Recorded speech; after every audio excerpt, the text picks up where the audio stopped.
brought to you by the People's National Party.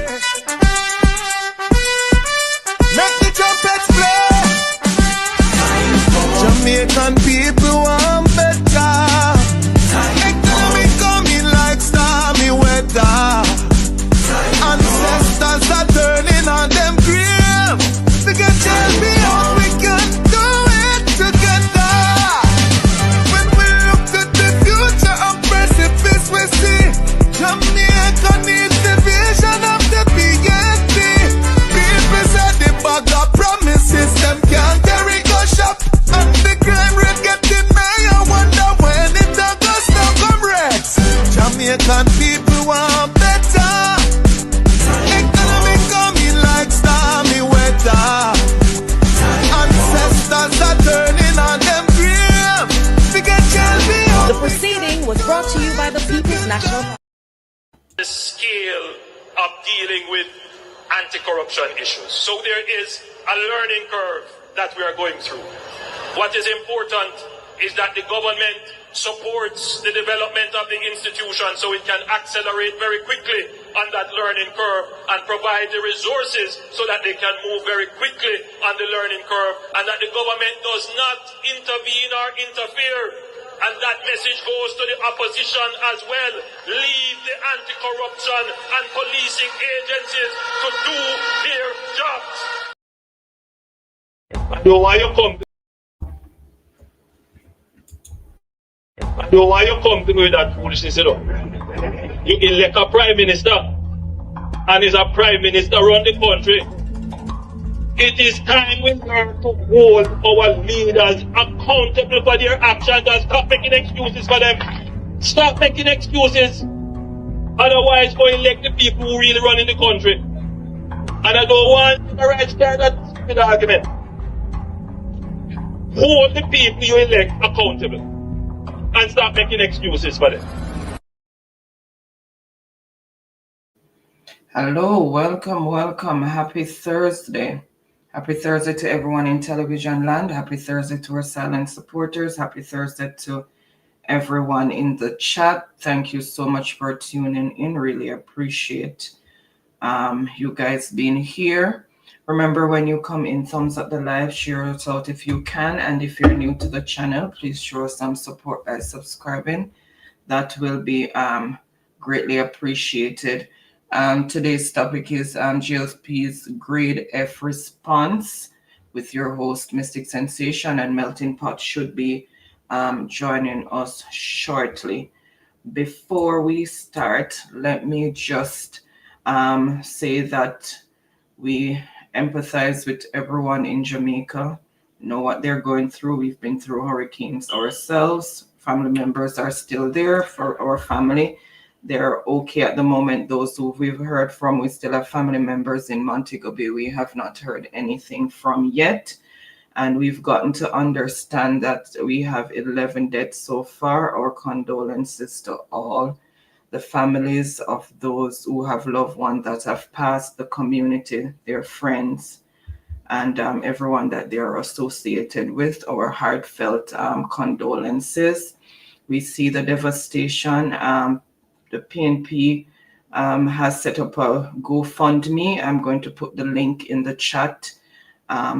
So for persons who want to donate directly to the opposition, so that they can use the funds to help those who are in dire need.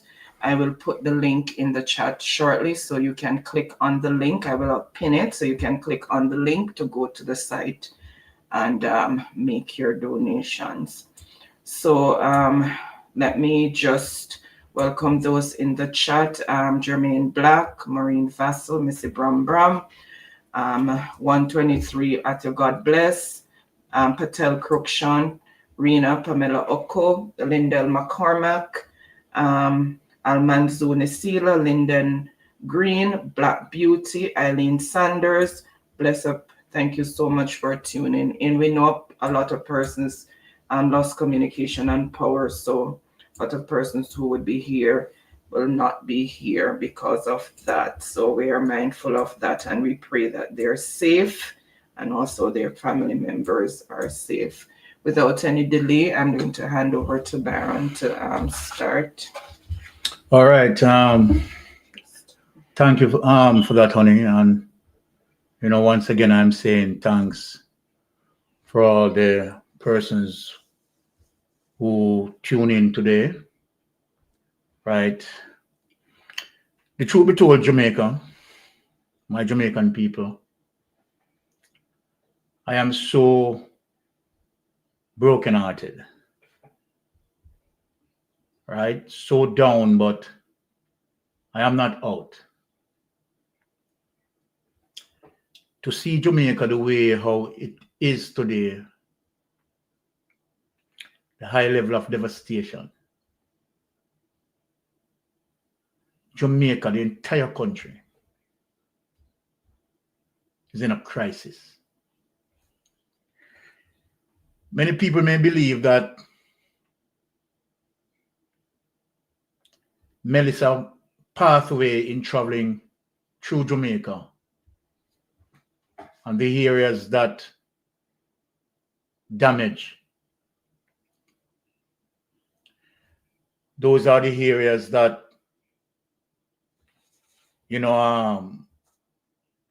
bringing about the significant impact. But in extension, the ripple effect that it is going to have on the Jamaica economy is going to be devastating. And you know what's at Jamaica? Let me say this. I didn't want to make it seem like I'm bringing politics in a crisis situation. But I have to. Yes, I have to. I'm going to play some clips and show people why I have to. I've seen the Prime Minister trying to politicize Melissa's response. And it is a fundamental wrong. Honestly speaking, it's a fundamental wrong. The Prime Minister, according to him, said if he is to grade himself as it relates to the response to Melissa, he would have graded himself to an A-. Simply mean that he's saying that he responded to Melissa, right? The whole development of Melissa, leading from a tropical depression into a category 5 hurricane. He said he responded with excellent. That is what the Prime Minister said. Jamaica, I'm going to show you where the Prime Minister failed miserably. And I know he's listening. Mr. Prime Minister, you failed Jamaican people. And let me say before I begin, the level of devastation that we have seen with this category 5, it compounded to the fact as it relates to your administration failing the Jamaican people. And I'm going to explain to you, and I'm going to show you the evidence where you fail our Jamaican people.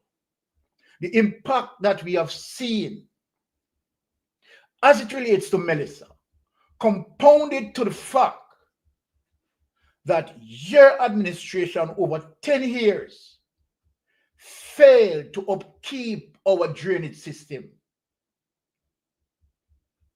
Many of the communities that have been flooded out, including my community, is as a result of several years of debris in the gully,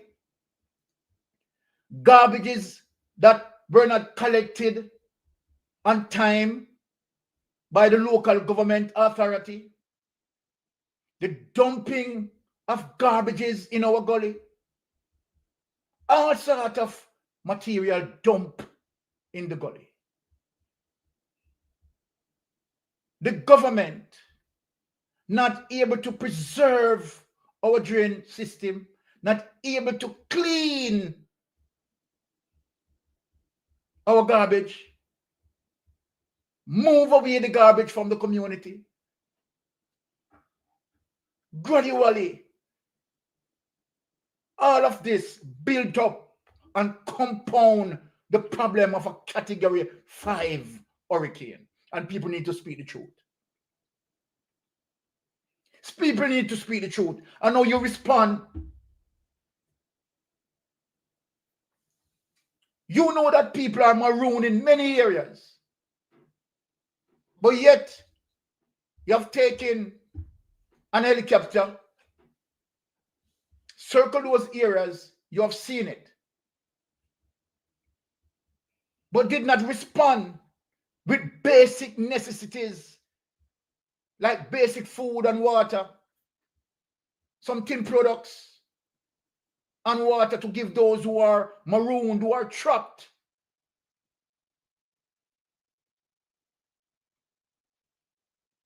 The real reflection of the devastation, many people that right now we don't have access to. We don't know the real coverage of how many died. But what you try to do? Politicize in terms of political performance, giving yourself an A-. Is this time for you to grade yourself, or this is time for your administration to help people?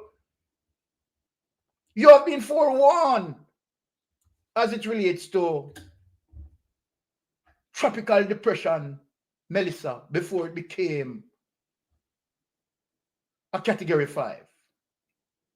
And upon the time when it became a category 5, and it is reported on, the shelters in terms of your administration, you did not put the basic necessities for persons who you are going to provide shelter for. No, remember, Prime Minister, let me talk to you. These people that you are providing shelter for, many of them are homeless and cashless. If you are homeless, you are cashless. You have no money. And that's why you're in the predicament that you're in. And if you're going to provide safety for them, shelter for them, number one, you don't know what is going to be the duration period in shelter. So then let me ask you a question, Prime Minister. Are you going to put, say you have 100 or 200 or 300 people into a particular place and they have no food, no water, and you come out, you came out and said you would have graded yourself a A-, right? As it relates to you, an excellent performance. Let me tell you why you grade yourself. Let me tell you why you grade yourself that way. Your administration awarded bad actors when they perform poorly. And let me give you the evidence and the breakdown of the evidence in terms of your administration. Number one, Andrew. Andrew stated that his response to Hurricane Melissa, he gave himself an A-, which is an excellent performance. Now, Christopher Tufton damaged our healthcare system. You gave him an order of distinction. Let us go on and show people the pattern of your behavior. Glasspool Brown did not call out the wrongdoing during the election relating to voter suppression and vote buying. You gave him an order of distinction. Marissa Dalrymper found guilty in a court of law for corruption. You put back Dalrymple in Parliament. So then, don't hide. We know who you are. You are someone who awarded bad actors because you are corrupted. And today, we are going to define you accordingly. Get that, Prime Minister. Now, let me begin with you. Before I get into that, I need to speak to my Jamaican people in terms of the help that is in preparation coming for Jamaica. So I'm not just running out in terms of bad news. I soon get to you, Prime Minister. I soon break it down, right, and define you. But let me just offer some help of surety to my Jamaican brothers and sisters who in need of such help. Without delay, Oni, let us get to the press conference of Hurricane from the UK. And people need to listen as it relates to the help that is going to come to Jamaica. And we give thanks for every single help that is coming in. So please be abreast with this information that I'm providing.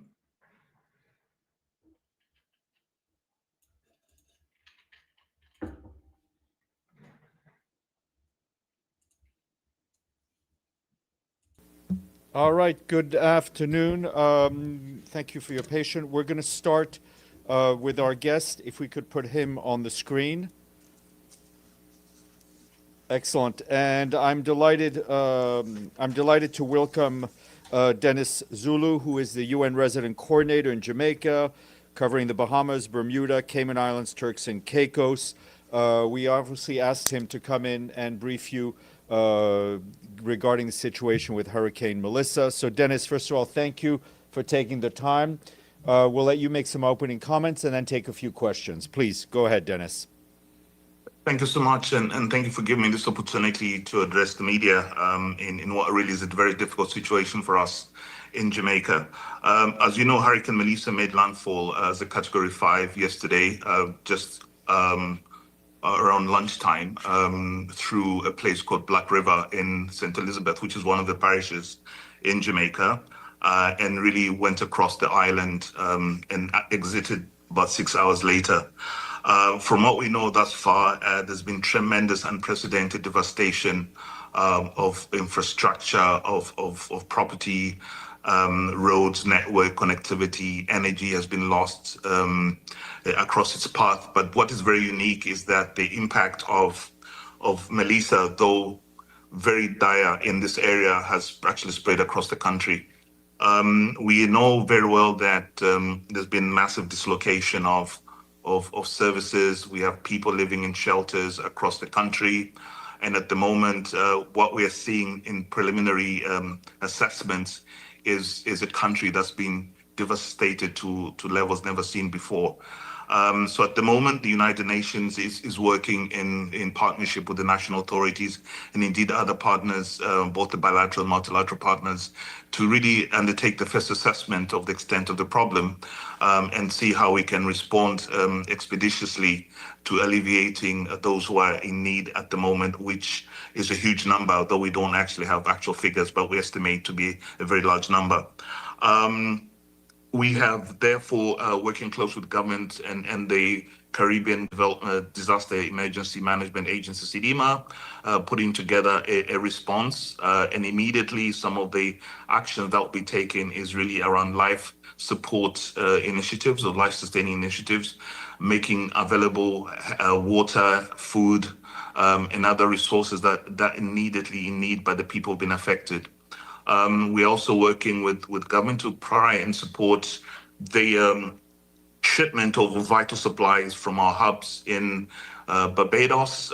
So there's quite a lot of work going around shipping supplies from Barbados, as well as shipping into the country several specialists who might be needed to support the response effort. As of now, we are seeing that there's movement towards some sort of semblance of normality, although this will take a bit of time given the destruction around the country. The airports, it is thought will, at least one of them in Kingston will open tomorrow, all things being equal, and has facilitated an inward flow of resources that are badly needed in the country at the moment. So the UN, working very closely with partners, is studying the situation at the moment and really looking towards how we can support the process of supporting those who've been adversely affected.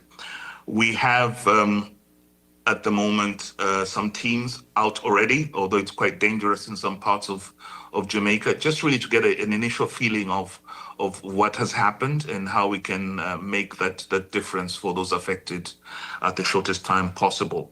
So the UN is also coordinating the support of other bilateral partners. I did say this earlier on, and hopefully we should be able to get all of us working in tandem, which is critical in situations as the one we're in. So devastation, extensive, and really calling upon all partners and goodwill wishes across the world to support Jamaica. Jamaica had been making tremendous progress towards sorting out its economic situation. It was upward looking. Sorted out its debt issues, but now with what has happened, it will take a lot of resources to be able to reconstruct and get it back on the upward trajectory. So the country of Jamaica and the government, the people of Jamaica need the support of all of us really to get them back to some state of normality. And this, we have no doubt, will take a bit of time. It's when you look at the level of devastation, it's very different to what we experienced last year with Hurricane Beryl, which affected Jamaica but did not land. And this time around, we had Hurricane Melissa landing and really devastating the country to the levels never seen before. So thank you so much for this opportunity, and willing to take on any questions if there are any. Dennis, Ephraim, please. Thank you so much, Mr. Zulu, for this briefing. Quick question. I know you said you don't have the numbers yet of people affected, but can you give us any sort of estimate, please? That's one. Second, what can you tell us about the plans that were put in place by the government? The authorities are saying that they did everything possible to prepare for Melissa landing. What can you tell us about those plans, and how much have they been helpful? And are people who are affected in touch with their governments? They know what to do, where to go, and where the help is. Thank you. Mm-hmm. Thank you so much. So, as you know, this is an island of approximately 3 million people, and Hurricane Beryl hits the southwestern parishes, which account for a significant number of people. So I can't really give you a figure, but we are obviously looking at over 1 million, and this is a rough ballpark figure, 1 million affected. And we're going to get much more accurate as we look at and send out the assessment teams across Jamaica. But let me just say that I don't think there's any single soul on this island who was not affected by Hurricane Melissa, whether it was their roofs being blown out or their gardens. And I might just want to mention this, the area where Hurricane Melissa struck is also the breadbasket of Jamaica. So not only will food crops and fields destroyed, but we'll also see a possibility, a very likely possibility. All right. Sorry, guys. My Jamaican people, right? The question that been asked as it relates to were there any plans that put in place, right, as it relates to the government of Jamaica anticipating, right, the approach of Hurricane Melissa. And let me say, I don't know what plans the administration talking about and what Andrew Holness talking about as it relates to giving himself an A1, right, excellent performance. But there was no plans. There was no plans put in place to deal with, right, the dreadful monster that came upon Jamaica. And I'm going to show you the evidence that there was no plan put in place. The government was just basically reacting to all other previous storms under his administration. He reacted to Beryl, right? Just as how he reacts to Melissa. I told the government, right, during my last live, that if you don't have proper drainage structure, then you are not dealing with the situation any at all. Now the Prime Minister is trying to politicize this. Bring up melting pot. In saying that, okay, yes, it is a category 5 and nothing could stop it. Because the Prime Minister don't want to take blame, don't want to be responsible of his gross failure. Well, I'm going to point out your failure. I am going to point out your failure. Now, Mr. Prime Minister, as I said, that if you don't monitoring, and upkeeping our drainage system and building new drain to definitely deal with the high body of water, what is going to happen? Those drains, of course, will be overflown. And when they run to in between communities, of course, those waters, right? Everybody of water will be going into the community and flood the community. That's exactly, Andrew Ones, what happened. That's what happened as it relates to 10 years of administration. You have been there. And under the local government, many communities are complaining that their garbage have not been collected. Where do you think those garbage dump? Many of them dump in gullies. Many of them dump in drains. Your administration facilitate to the detriment as it relates to Hurricane Melissa. Yes, it's a powerful hurricane. But if you did have strong drainage system that can channel large volume of water, put it back into the sea course, for every time that it's circulated or spent in Jamaica, and you have a system that revolutionized, you understand, that high volume of water, you wouldn't have seen the damages of community, the impact, the overflow. Now, Prime Minister, let me show you what I am talking about as it relates to catching all in St. James. Let me say to you, because that's the era where I live, and it is the bridge, right, that overflow because of pile of garbage, right? It has not been cleaned for years. The amount of debris and all those debris flow over into the community, block the heavy volume of water for it to move fast to the sea. Andrew Ones, your administration have done it. Speak the truth. Let me show you what happened to St. James, Andrew Ones. Let me show you what happened to the St. James when we're talking about cleaning of drains. And if you have done that, you have not prepared. You have not prepared for no tropical depression. Even now,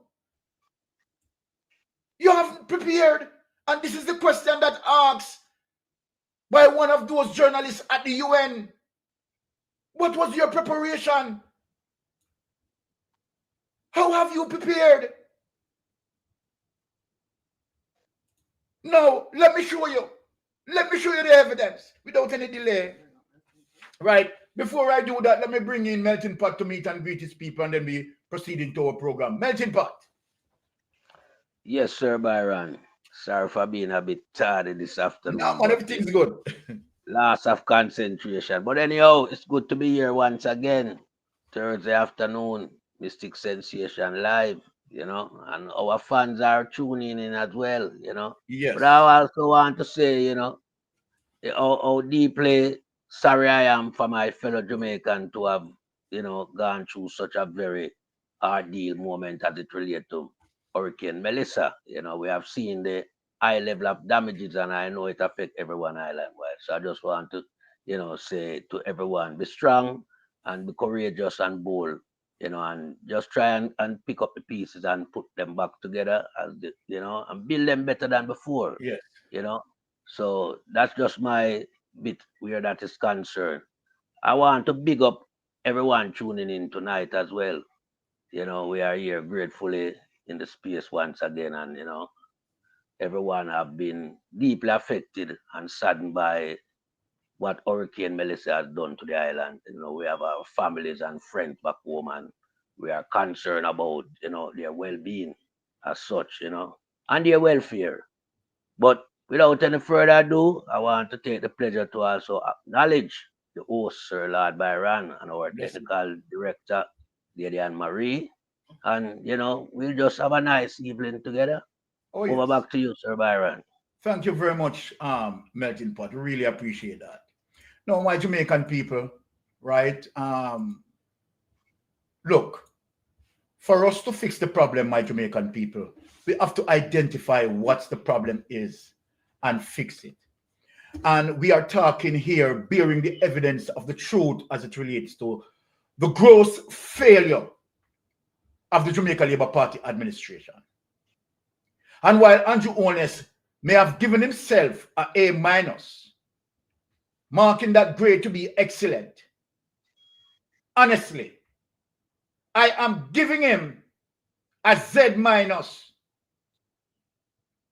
His level of failure is off the alphabetical chart. And don't tell me about it. Don't believe that I am exaggerating this. Andrew Holness is a careless failure, gross failure. You have failed us so rapidly, so badly. And this morning I am bleeding with my heart.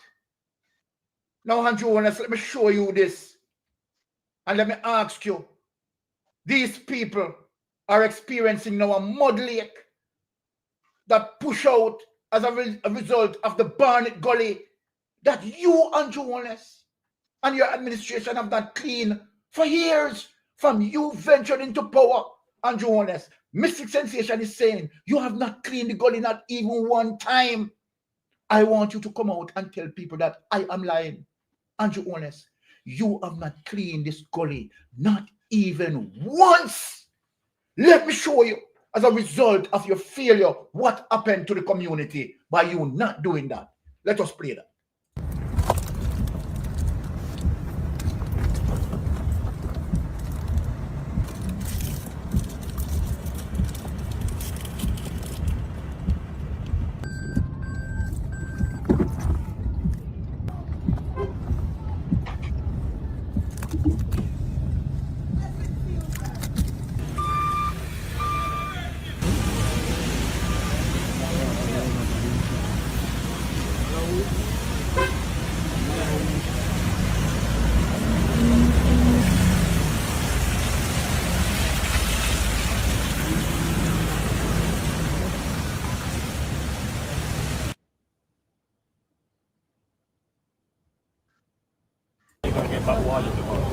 But we are in touch. Yeah, that's what we're doing. All right.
So, Andrew, and your administration, I'm just going to ask you a simple question.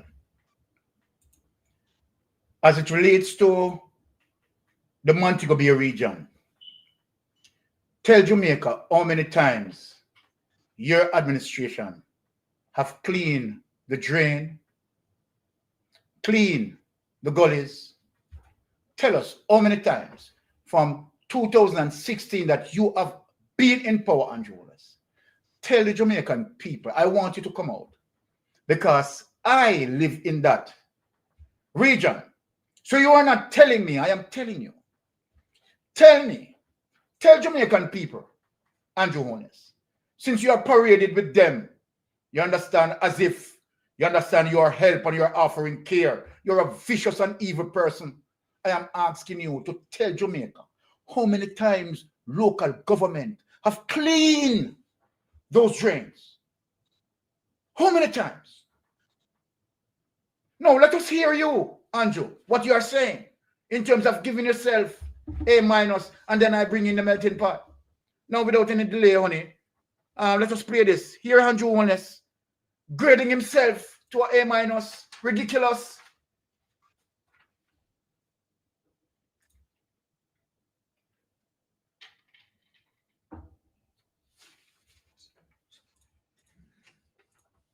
Andrew Holness grading himself to an A minus performance. Yes.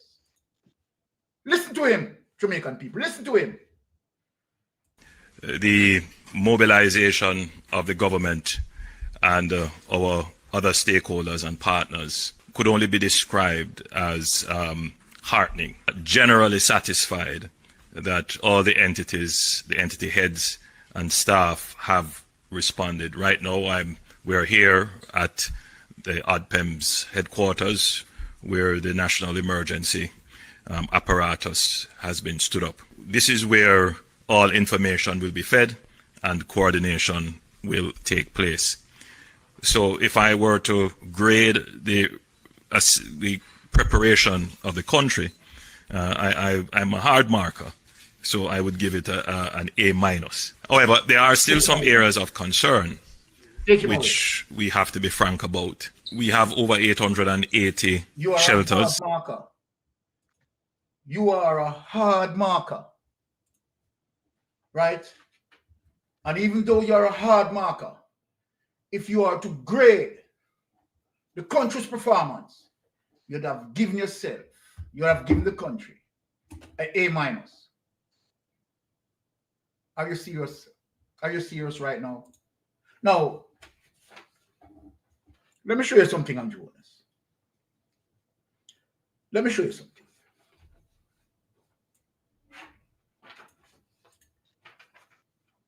I am going to show you in St. Elizabeth that's speaking about how the drain system failed them. And so it damaged the community. But before I go there, I bring in Melting Pot for a response. Melting Pot, the Prime Minister claimed that A minus performance, as according to him, excellent performance, before we get into the other clip, right? What is your take on that, Melting Pot? Well, I know that's a bogus, assessment. But I just want to say to everybody, and I know most people know that Andrew Wallace is a pugnacious guy, and so Andrew would come and try to be the person to establish himself rather than let the people establish him. So Andrew Wallace is a person who like to take all the fame for everything, and so him like to propel himself to stardom rather than wait on people to give him a public ratings. So whereas the A minus rating is concerned, Andrew could have said B plus, but here which let time use A minus, it equal the same as B plus. But Andrew did not want to use B. But here it is. Neither Andrew Holness or his cabinet, have such an approval rating in terms of performance. And certainly Jamaica is not performing on that level either. So both the country and the government is way below the ratings at A-. And we have seen, with our eyes as it relates to what are the infrastructure condition. You look at Sandy Gully, it's been there, never been touched for a decade. You look at other drainage right around the island, same way. Infrastructure rundown. You look at the retaining wall down by Victoria Pier, that is almost, getting to a state where it can, be eroded at any time. And garbage pile up, road degradation in terms of the condition of the road, yes. And we know Andrew Wallace government has not performed to the satisfactory where you could even classify a ratings for him. So where Andrew is concerned, a Z minus. Exactly. Z minus. Because we have seen it. Everything has gone to shambles in the country. So Andrew cannot come out and speak about ratings. Because what we have seen, the effect of Hurricane Melissa, is part and parcel of the failure of Andrew Wallace's government. The amount of damage that has done to people, property, and the Jamaica infrastructure is Andrew failure and his cabinet members. No two way. Because they have not taken care of the country infrastructure. They have neglected the country infrastructure. Now, when you think of Jamaica as an island situated in the hurricane belt of the Caribbean, there must be framework put in place and established as policy guideline to make preparation for the hurricane season. We don't supposed to even wait for a hurricane to develop. We all know the hurricane season commences June the 30th and end November the 30th. Sometimes it go on a little bit longer based on nature cycle. But Andrew Wallace, and I mean, you have to call out some agency, was failed, but, we can probably shed some light on why the agency have been failing.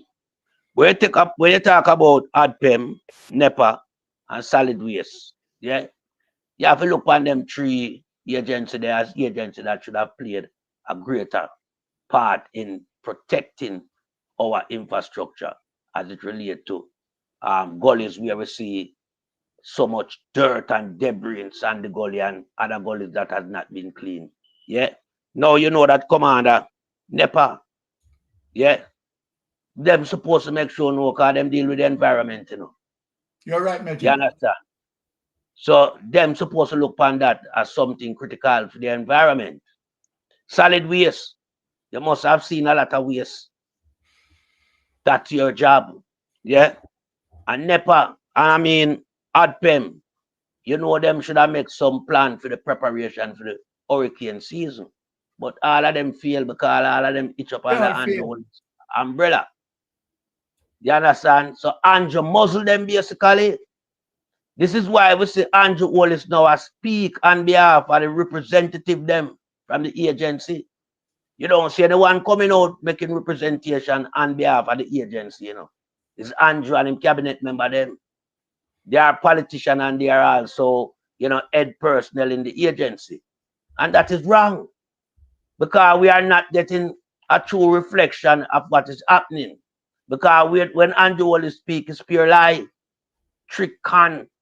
You understand? So Andrew will never come out and say what the real matter is. He will, fabricate it to suit himself. That's what he does all the time. And we see the knock-on effect where the member them around him do the same thing. Information, Bug Life was talking garbage. Dana Morris, same thing. Deadman Mackenzie, same thing. Garbage, all of them attack. Because them come and tell lie. Because this now becomes something that exposes the government lack of commitment to the Jamaica infrastructure. Definitely. Local government minister, him to leave the place long time. Him is ineffective. Deadman Mackenzie, ineffective as the local government minister.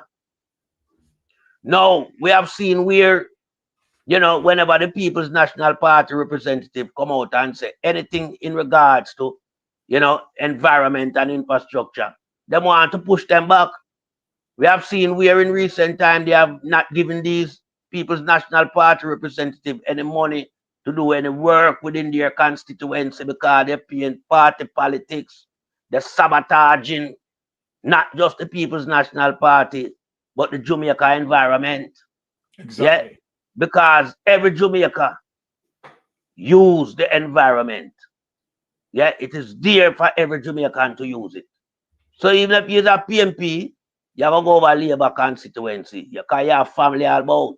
You probably work there. And if you're Labour right, are the same thing. So when it comes to taxpayers' money, it must be used right across the board. Right across the board without any politics having to do anything. So the infrastructure must not be neglected because it's situated certain place. And you leave the place to run down and then you blame who is in representation because them like to play these type of politics, right?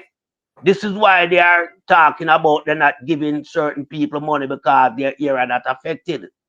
But the first place to be hit by the hurricane was that same constituency in St. Elizabeth. The eye passed over it. So, Bug Life and them guy, you're supposed to hold them accountable. You understand? Exactly. All of them. Because what we have in a Jamaica right now is a failure, and the part of the government to look after the infrastructure. No, I want to tell them this now. Yeah. That Sandy Gully is one of Jamaica major infrastructure. And it must be cherished. Yeah. It took over 20 years to build. And it is situated in a waterway. Right?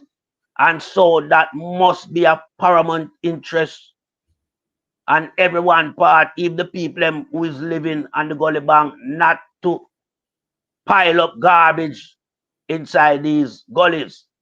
And it must be the responsibility of the government to make sure people garbage are collected. Because a lot of tax money is being paid by the people in Jamaica to the government.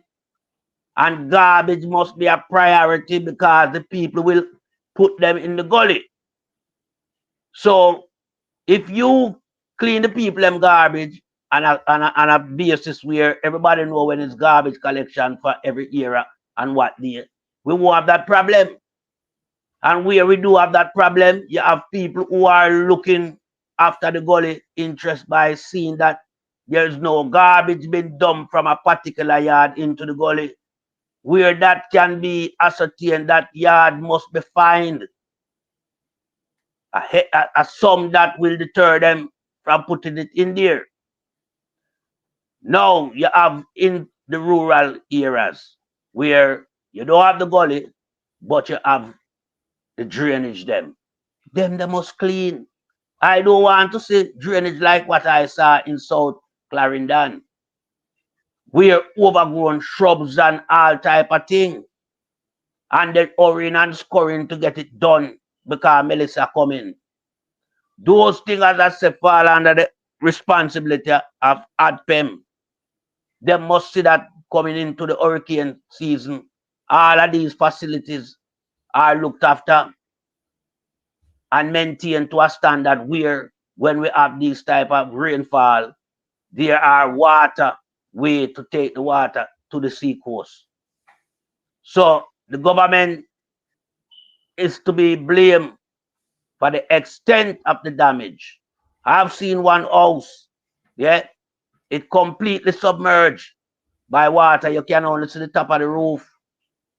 That structure and those, valuable items in that house, I know they are all destroyed, especially inside of the house. You understand?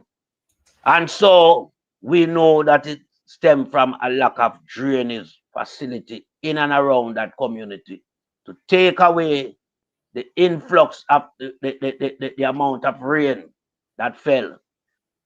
especially when we know the country was under some torrential rain before and the ground was saturated.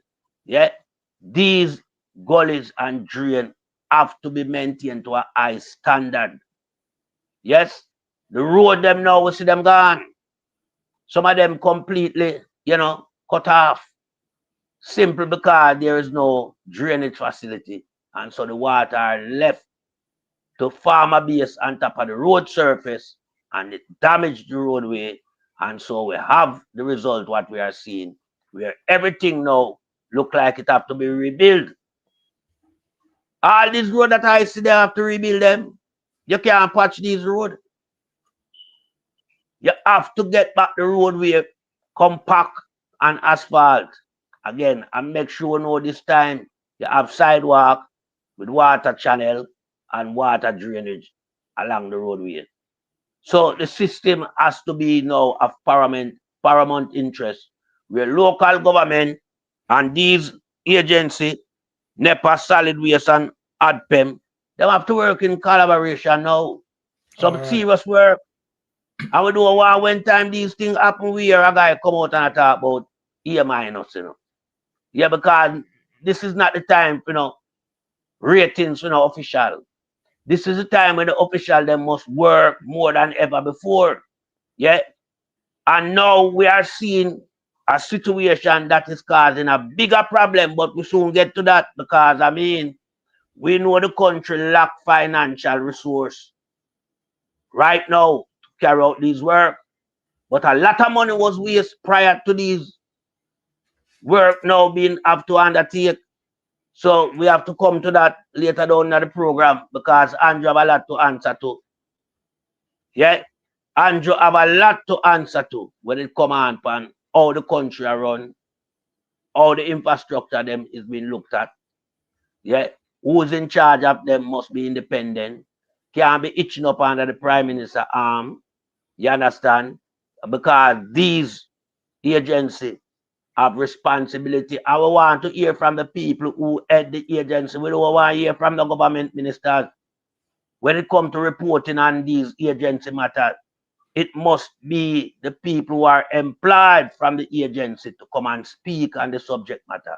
Not Andrew Wallace, not the member of parliament them. Because this is a disaster time and it needs people with expertise, knowledge, and idea of what to say to the general public. See Andrew come out and tell you them so them to cut down, trees and all these things. People get electrocuted. People get electrocuted from that. That fall upon Andrew Wallace's responsibility because he's not charged with that responsibility to come out and speak to people upon these matters. And when come out and say the youth them act and say life lost, so Andrew is to be blamed. There are a lot of things. So we just want to make him understand fully well. There's no ratings where him can get now because I'm underperformed for 10 years. Yeah, and him should have leave the space. Yeah, and we're not dealing with no public ratings right now. We are dealing with rebuilding Jamaica. I yield back the floor. All right. Thank you for that, Melting Pot. Now, some of what Melting Pot stated as it relates to the overwhelming impact of the hurricane category 5, of course, right? Andrew Wallace is saying that there is, nothing could, withstand, a category 5. While some of that sentiment might be true, some of that, the fact of the matter, if you are preparing, because we are in a hurricane belt, so of course we can't avoid the season. Right, but a government in terms of good governance, and you know that, okay, you're located in the region of a hurricane belt, what, are the preparations that you are going to put in place to ensure that you mitigate, the damage to be maximized? And this is the problem. This is where it is, Andrew Wallace. We are reasoning now, So then, okay, from 2016 that you have been in power, there are a lot of drains that you could have either dig it deeper, wider, and do feasibility study, deals with education, deals with workshop in educating people how important these drain facilities are as it relates to not putting garbage in these areas and so forth and so forth, right? And how important it is for people to every single Jamaican, right, must play a part as it relates to protecting, right, these trenches by not putting garbages, right, in trenches and gullies and so forth and so forth. However, right, your administration failed as it relates to solid waste. Many communities around Jamaica, right, have been suffering as it relates to your agency not collecting those garbage, and you have pile up of garbage in the communities, and then the people frustrated with the pile of garbage not being collected, you understand, by the respective authority, which is solid waste, who's supposed to deal with these things, not collecting garbages right on time, and garbages still in some instances weeks upon weeks, months upon months, not being collected, right? All these are situations that affect us, and in extension, now we see a hurricane Cat 5, because let us deal with my Jamaican people. When you see the level of damage, let us ask ourselves the question. In terms of the high wind, yes. Category 5 storm, yeah. We talk about the high wind and so forth. We can't blame the government as it relates to the wind pressure of Gilbert. We can't. Obviously, let us talk about flooding. So wind pressure, right, is a situation where a category 5 like Hurricane Melissa traveling at a speed of 175 miles per hour to 180 miles, right? Obviously, no government can control that. That's nature. That's nature developing. You understand? It's wrath upon the land. Now, the fact of the matter, what can you do to mitigate it? You can deal with flooding, because you know a Cat 5 with a wind pressure of 175 to 180, you understand that pressure is going to push. It's very severe. So then when it hit the seabed, what is going to happen? It is going to push, right, the sea, right, onto the land. And so then you're going to have some high tides, like 10 to 13 feet of water, the volume of water pushing back on the land. What you want now to facilitate this? Now, let me tell you, Andrew Warners, I am not the expert, you know, but it's just common sense. What you want, right, you have to have your drain system, you understand, to deal with, you understand, a Cat 5. So going forward, because I am just not only criticizing you, I hope that the money that you are getting in and going forward, we are prepared to build bridge and get in the scientists. You understand? Do a feasibility study as it relates to sustaining maximum wind pressure. You understand? As it relates to the highest that you want to go, where you want to say, okay, all right, build it for even at 200 miles per hour. I'm just saying something here. And so then when you build that, right, then you make sure that certain tests being done, right, as it relates to scientists who is going to do this, not you, who is trying to micromanage everything and put yourself in faculty that you have no experience. And obviously that is what you're doing. The people who are employed, right, to deal with certain things as it relates to, you understand, understanding, you understand the movements of the environment, storms and how it affect. You are not giving them, you are not allowing them to speak. You are now politicizing the issue, micromanaging them, putting them on the back burner, and you have to be in front. That's why Juliet only say you're really nothing, or you're nothing true, you know.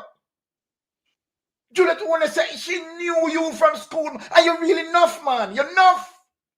But your enoughness is causing life. Your enoughness is causing poverty on the land. Your enoughness is damaging Jamaica.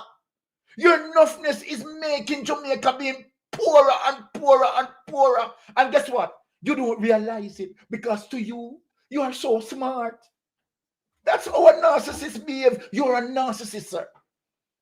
That's my point I'm making. You're a narcissist. So I hope what I'm asking, that the better sense be prevail. That the people who have to deal with the various institutions. Please let them speak. Let them speak. And you do your prime minister role. Look, Andrew, take a book, take a lesson out of previous prime minister and realize that they didn't want to involve in terms of taking over 19 to 20 portfolios under their administration because they were not going there, you understand, deciding that the only thing that they were going to do was to steal. And so for those who decided that, okay, they are going to run as it relates to their respective portfolio, like Edward Seaga, run Minister of Finance, right? He did not have NEPA. He did not have this and that under his administration. Come on, Andrew Holness. You're running a country. And you have people who being elected and people who being selected, you understand, to operate. Let them operate for God's sake, for peace sake, for the country to run good, not to hide the corruption. Now, let us show you, Andrew Holness, as it relates to what we are talking about and how fundamentally important it is to the fact that you neglect, right, the drain system throughout the community, right? And as I said, as it relates to Hurricane Melissa, with its wind pressure, that of course it's nature, we can't avoid that, right? But of course we can mitigate from the flooding activity of that wind pressure. Come on, Andrew. So let me show you what the people are saying. And I want you to get it going forward. I want you to get it going forward. Look at this. Major flooding, St. Elizabeth, morning after hurricane, and you're going to hear what some of the people are saying as it relates to the bank, right, overflow, right, and damage, and you're going to hear them complain about drain cleaning, Prime Minister. You're going to hear them. To say, is this the most catastrophic that you have witnessed in chasing storms in your career? 100%. And what makes it challenging in Jamaica is your terrain, the road network, and how steep the things are. It will take, it's extremely challenging here. Just to drive on a dry, normal day, it's extremely challenging. And with the disaster and the road closures and the mudslides, that's going to complicate it. We need heavy equipment. We need things to clear roads. We need crews to clear trees out of the roads. All right, guys, so it is the morning after Hurricane Melissa. It is Wednesday, October 29, and we have with us now Jeff from Storm Chasers. He's going to tell you, first of all, Jeff, you know, well, I was going to say welcome to Jamaica, but you have been here for a little while chasing Hurricane Melissa. I want you to first of all introduce yourself to the viewers and you know, remind them about the big international persona you are. Yeah, I filmed over 65 hurricanes, over 1,050 tornadoes. I've probably been on more disasters than any human on the planet. Wow. Okay. So, and you're from the United States? Which state? Yes, I'm from Oklahoma in the United States. Okay. And the name of your organization is? TwisterChasers.com. Okay. And how long have you been in Jamaica? About 4 days. About 4 days. Okay. And you have been able to drive around? Are you just in St. Elizabeth, or you have been able to move around? No, Jamaica? I landed in Montego Bay, and then I made my way around the North Shore and took the toll road from there down to Kingston. And then from Kingston, a couple nights in Kingston, and then I came westward to Maypen, and then I left from Maypen and went to the town just east here. I think Mandeville. Yes. And then I left Mandeville the day before the hurricane because the higher elevation, they said they're going to have extreme wind damage because they're at 2,000 feet. Yes. So I came west, and I met this gentleman on the flight. Doc, we call him Doc. Yes, and he's in construction. I built houses in Tulsa for many years, construction of homes and commercial buildings, so I understand how things come apart and put together. So I'm talking to him like 5 minutes at the airport. He says, I've got backup solar, I've got a hurricane-proof house, and so we connected, we exchanged phone numbers. Yes. And I helped him on which way the hurricane was going to track, and he says, "Where are you at? Do you have a place to stay?" And then I had 2 flat tires from hitting some potholes, unfortunately. Yes. And that your local helped me there the other night. So I lived in here night before the hurricane, and then we prepared for a hurricane. We went the following day down to where it was going to make landfall the day before, and get the town right. Black River. Yeah, that should be Black River. Yeah. Yeah. Just bear with me. Yes. On the town names here, Black River, Right. St. Elizabeth. Elizabeth, Yes, yeah. we went Yeah. down there yesterday before the hurricane hit. Yesterday, we went down there the day before and documented all along the coast at St. Elizabeth and at Black River. We went down there. We went over to your next town over here. I'm trying to think. Treasure Beach. Treasure Beach, Yes, and then the overlook where you have the Lovers Leap. It went there during. We had the first squalls coming in, and so we had 50-mile-an-hour winds. Even the night before, with squalls, and we left there. It came back up here to Santa Cruz. Okay. And then I've been tracking it, doing live updates from Starlink. Yes. For people globally, Yes. including the people in Jamaica. People follow me, local residents, media, giving them exactly what's happening in real time.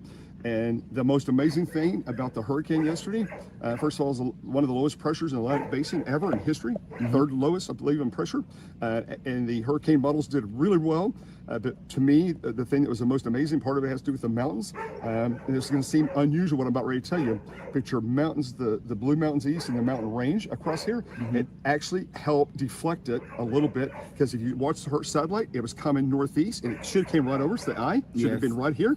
And as it approached the coast, it slowed down, stalled, and then it went straight north up to Montego Bay. It was not supposed to do that. And as soon as it got around the mountain range at Montego Bay, then it resumed a hard northeast course again and re-intensified before it's heading Cuba now. To God be the glory. Right. So lots of wind, lots of damage. It is catastrophic. This morning, as I get up and we get Starlink, I'm going to put a plea out internationally. I've been saying it for 3 days. The scope and magnitude of this disaster is going to require a global response from every country in the world to help Jamaica. Yes. I said this for 3 days. I've been very loud and boisterous about this. After seeing the videos and the reports coming in now to the communities west of here in the mountains that are washed away and devastated, we have to have a global response. This can't be. We need many armed forces, not just the airports. We need helicopters. We're going to need hundreds of helicopters here to rescue people along the areas that we don't know about the injured, or if there's people have passed away, or if there's people buried in rubble in some of the higher elevations. So this is what we've got to do. We've got to go in search and rescue mode today, and that's underway now, but it's got to be into a massive scale. And this is your advice to the government of Jamaica. What are you saying? Jamaica needs to declare a national, global emergency. And we hear the advice, right, of the professional, right, speaking, right, that it is going to need a global response, right, to fix this situation as it relates to Jamaica. There are areas that have not been spoken about, right, that it's going to take time, right, to get access to those people. It's not going to take a week or two, right? It is very serious. It is catastrophic. Now, let us get into what I am saying to you as it relates to what caused the major flooding. And you're going to hear people now complaining. And what do you think they are complaining about? They are complaining about how the drainage system has not been cleaned for years. And so then, as a result of that, it damaged their community. You're going to hear, I want you to listen, and that is one of the reasons why I said, Andrew Holness, please calm yourself. We're not talking about you giving yourself A-. We know that you like to award bad actors, just like how you award Tufton, right, order of distinction to damage the healthcare system. Just like how you order, you give order of distinction to Glasspool Brown to rob Jamaican democracy. And just like how you put back Dalrymple in Parliament, even although Dalrymple found guilty by the court of law. So Jamaica know who you are, Andrew Holness, in terms of you giving yourself high grade. Now, Andrew Warnes, I want you to listen. Mainstream media, I want you to listen to this in terms of what the people are saying, that one of the primary factors as it relates to what happened to their communities is to the fact that the trains have not been cleaning. And that compound the problem with a hurricane category 5 like Melissa to create maximum damage to Jamaicans. Maximum damage to Jamaicans as a result of Andrew Warnes' weak policies, Andrew Warnes not caring for the infrastructures, Andrew Warnes totally messed up when it comes to preserving our infrastructures. Totally messed up. Now, listen to this, my Jamaican people. Major flooding and landslide in St. Thomas. Listen to what the people are saying. Listen carefully.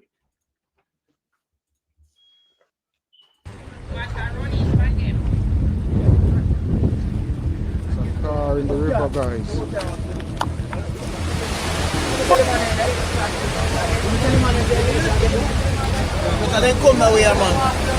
I'm saying this water, this river, it need to sort out. They need to come and try to change back the river. People are in danger and things are really getting worse. But let's pray that God will come into action and help us, because it is going really bad, as you can see. H River, right at Lion Park, the water runs over, and it was at the level with the road. Expect about maybe about 200 more because of the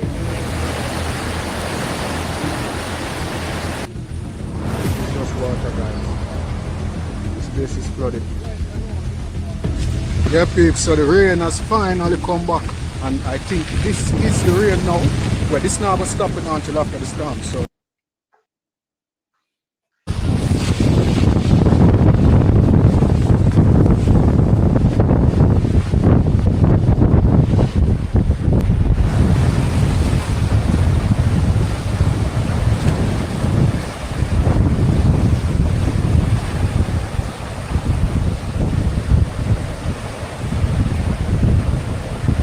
so I am now in Port Morant, where the road is already flooded out, where some cars can't pass, but the storm isn't here as yet. And Jamaican people, I want you to listen to what the man is saying, you know, that the storm has not reached here as yet, and the system failed. Andrew Warnes, I want you to pay attention to this. So let us put out Hurricane Melissa out of the situation. And as it relates to your leadership, Andrew Warnes, I stopped this video to speak to you. From 2016 to 2025, the amount of torrential downpour, and you have not made any changes in terms of building, right, appropriate drainage system to mitigate extended damage that can occur from a tropical depression building up to a Cat 5. You have made no preparation whatsoever. None. Not one, Andrew Warnes. Not one. Many drains have not been cleaned. This is what maximized the damage for many of our Jamaican people as it relates to Melissa. And guess what, Andrew Warnes? Many Jamaican people were still suffering from the dilemma of burial. But your administration failed them, Andrew Warnes. And you must admit, you must come out and speak. You failed them. So when you're walking around, right, with police and soldiers, right, you don't even have the care sense to say, okay, all right, let me bring, you understand, some excess water, basic food items for people who marooned. The areas that you are visiting, Andrew Warnes, let me say this to you, because it seems like you don't get it. Andrew, let me start you. The areas that you are visiting, sir, please utilize priority. And what is priority? There are people who marooned. who you cannot get access to. You don't know what is happening there, how many lives being lost, how the people are suffering. Andrew, try to use helicopter. Let me give you some advice to use helicopter to get access to those people. We don't need to see you, Andrew, honest. As it relates to St. James, Catherine Hall, walking around, seems like you're nitpicking, right? Constituencies to walk. Listen, that is not governance. Jamaicans need you, sir. Jamaicans who are suffering from the aftermath of Melissa. You need to think fast to save life. Many lives are still pending, hanging on the balance, whether or not that you may create an access to them. Many roads are cut off. What are you doing, Andrew, with the foolishness you are doing? Walking around in St. James? Walking around doing what? And you walk with a too long hand. You're too long and you can't yam, then can't drink. What are you doing?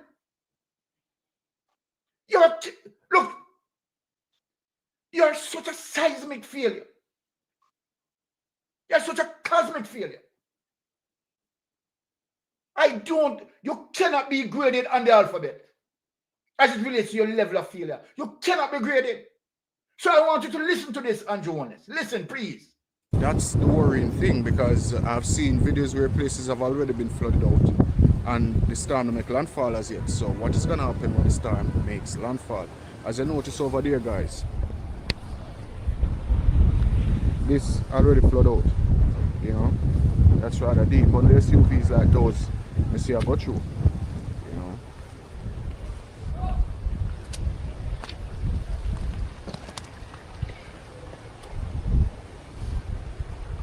I'm not taking no chance to walk on this scope there, so.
So people, I want you to watch and I want you to see that before Andrew Holness, before Hurricane Melissa reached land, the drain system, many of them around Jamaica already failed.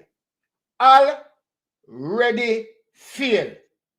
When you have water in these areas and you have an hurricane gust wind measuring 175 miles and 180 miles per hour, which it is going to push seawater here also. What do you think is going to happen to the community, Andrew Wallace? Let me ask you a question. I am asking you a question and I'm asking mainstream media.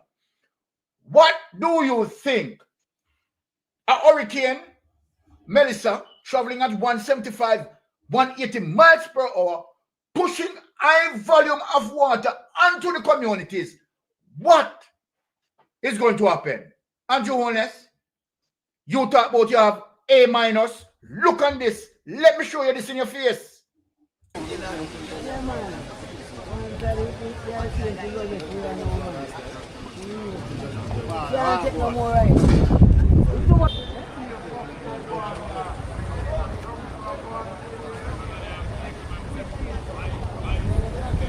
Oh, go on.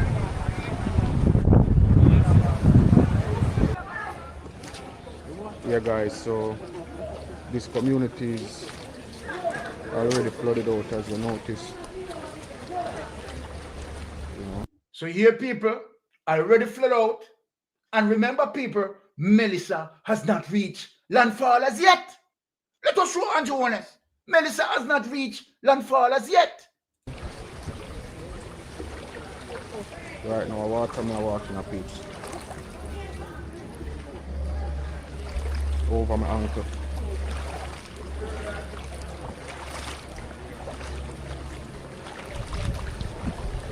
So when we leave here, we're just gonna try to get ourselves to Golden Grove and show you what's going on, because this seems like a calm before the storm. No rain, no wind, and the storm hasn't made landfall as yet. Around here. So the water from the gully is actually coming out onto the road, and that is what causes all of this. So let me explain this, people. So what you see there, is the intensity of the outer bands pushing the seawater onto the community, into the drains and so forth, So this is what we are saying to Andrew Owners. You understand? What were your preparations as it relates to cleaning of the drains, making them bigger? You understand? I mean, you have been in power from 2016 until 25, partially 10 years going, Andrew Owners. What your administration have done? What your administration has done? The only thing that your administration has done, sir, is corruption upon corruption. $3 trillion unaccounted for. Let me make it ring. Let me make it ring in your ears.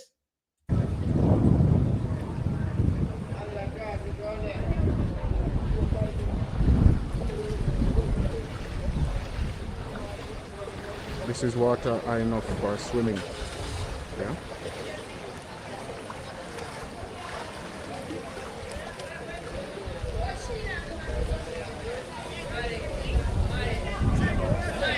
Feel me can make it. Let me know if you don't feel like you can make it. The balancing act.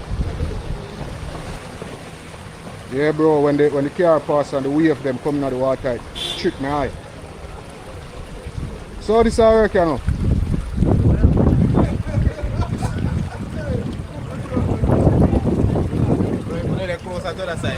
No, my shoes wet, so I'm not turn back, Go on.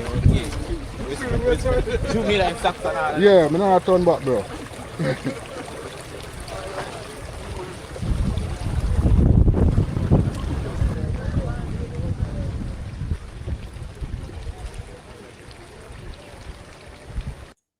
Here overnight, as you notice, over in this yard right here, it's all flooded out. Yeah. So this is what is happening. It's like all of Portmorant is flooded out, and across the road over here, I'm gonna show you across the road over here where there's another. So again, people, what you're seeing as it relates to many homes being flooded out, right? And remember, the hurricane has not reached landfall as yet. So we are showing Andrew Honest as it relates to how porous the Jamaica drain systems are. And so then you cannot be prepared for no form of tropical depression, right? As it relates to even building up to a hurricane, and you don't have your drain system being properly structured, being properly preserved. There's not a more, if you're preparing out of that by not doing that, then you are not prepared. So don't come and hear, you understand, and tell people that you have an A- preparation. Sir, we cannot grade you, to be honest, because there is no letter that associated with your level of failure. The letter Z that ended the alphabet, sir. Don't want your grade to be beside that letter. So we have to grade you, right? -Z. You have been graded off the alphabet. Because why? Why this is so? You have been at the helm for more than 10 years. And you totally neglect the draining system. Hurricane after hurricane, torrential downpour after torrential downpour. Your administration have done nothing. If I am lying, sir, I want you to come out and I want you to tell Jamaica how many drain systems that you have cleaned throughout the community. Come out, Andrew Honest, and speak as it relates to your level of preparation in terms of cleaning the drain system, you understand, and making sure that high volume of water, you understand, can easily access those drains, right, and run off very quickly so that it avoid to overflow and go into the community. Tell us how you prepare on that. Listen to this, Andrew Honest. Yeah, all of these yards on the main road, they are filled with water. It seems like, because last night we got like constant rain. As of like 10 o'clock right back till this morning, it was just rain here in St. Thomas, eastern St. Thomas. So yeah, this is one of the yards over here. As you notice, this one was flooded also. Even on my front yard at home, I've got like a pool in my front yard. Yeah, here is another yard that's flooded out, and this storm hasn't made landfall as yet. And across the road here, there is water on the road. Not as bad as in Port Moran Square. However, we're going further. We're heading towards Golden Grove, where we should be able to see what's happening around there. Wow, this is flooded out. You see that, peeps? And there is persons battening down their roofs, preparing for the landfall of the hurricane. So this should be the calm before the storm. And you see, it look like our sun will come out. Yeah, man. My grandmother always tell me about that something. It look like the sun will come out and a storm time, you know, so the storm will come. Battening down their roofs. We're not making sure that his roof is secured. Then lift the road, open up the water, they're gonna rest up. And then bank up.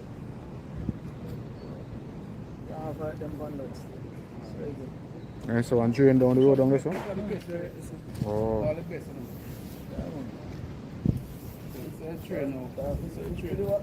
The water knock me climb the set of the climb on the road to cover this. So basically, they need a comprehensive drainage clean up in a sense of mass. So if I'm a boy, I go there. So. Under the road? Yeah, man, under there. So. Oh, so that's why all of these houses here flood out? Because the drain not clean. Because I don't walk along the road. But straight, go Jackson and go in a river. Okay. Because I was walking along. One did the rope so to send the water go river. All of them things. I was walking along and I wonder like how comes all of these yard, all of them flood, you know? The drain them. No maintenance on the drain. The drain. Yes, it was a main drain. The drain is away, honey. Just to can't go back straight to the river. What I just want to point out, right, to Andrew Honest, right, that this is not about Hurricane Melissa.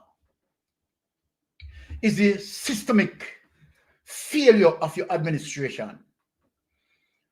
What the people are complaining about as it relates to drain that have not been cleaned for years. Now, when you have a hurricane or you have a system that develop an MPH of 165, 170, 75, 80 miles per hour, it is going to compound the problem, Prime Minister. I want you to get it. I want you to get it. It is going to compound the problem. And simply means since the water cannot push off, right, as it relates to through the drainage system, it is going to find a way onto the community and so flood the homes. People are going to lose their property, their assets in their homes.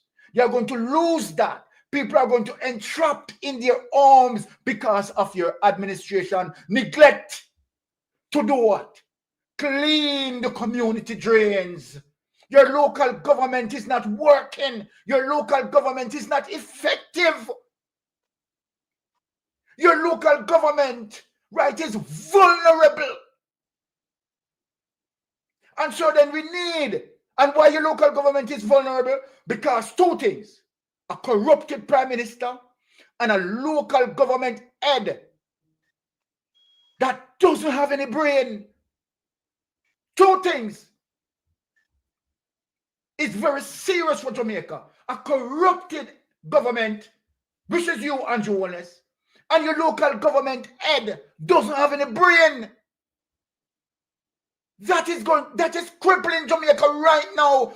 That is what maximizes the damage of Melissa. Now let us go on further. Look on this now, Andrew Wallace. I am showing you many communities that suffer maximum damage is the same result that we are showing on the clip. Now look at this, Andrew Wallace. This is, hold on. Andrew Wallace, let me talk to you. This is Terry Langton. This is your MP, Member of Parliament, thinking that he's doing good in terms of cleaning the drain. Why that is so, that yes, the drain needs to clean, what Terry Langton was showing Jamaica is that the years of neglect from his own administration. Look at it, people, and look at the years of neglect. Look on Terry Langton. Here I am on location in the community of Gulf by the Godley Avenue drain. So you have Dover Avenue is on the other side. All right, so I'm here with Councillor Joy Brown of the Greater Park Division. As you can see, it is a massive operation here. All right, this drain here, it hasn't been cleaned for quite some time. You know, we've been asking the municipality to come down and clean this drain. Councillor, people, you hear that from out of Terry Langton mouth. It is not Mystic Sensation said. You heard Terry Langton said the drain has not been cleaned for years. Melting Pot, did you hear that? Have you heard that, Melting Pot? Now, people in the chat, have you heard that? Are they hearing you? Yes, they're hearing you. Right? Out of Terry Langton's mouth, Terry Langton is saying that the drain system has been neglected for years under who? Andrew Wallace administration. Listen to him. Listen to him, people.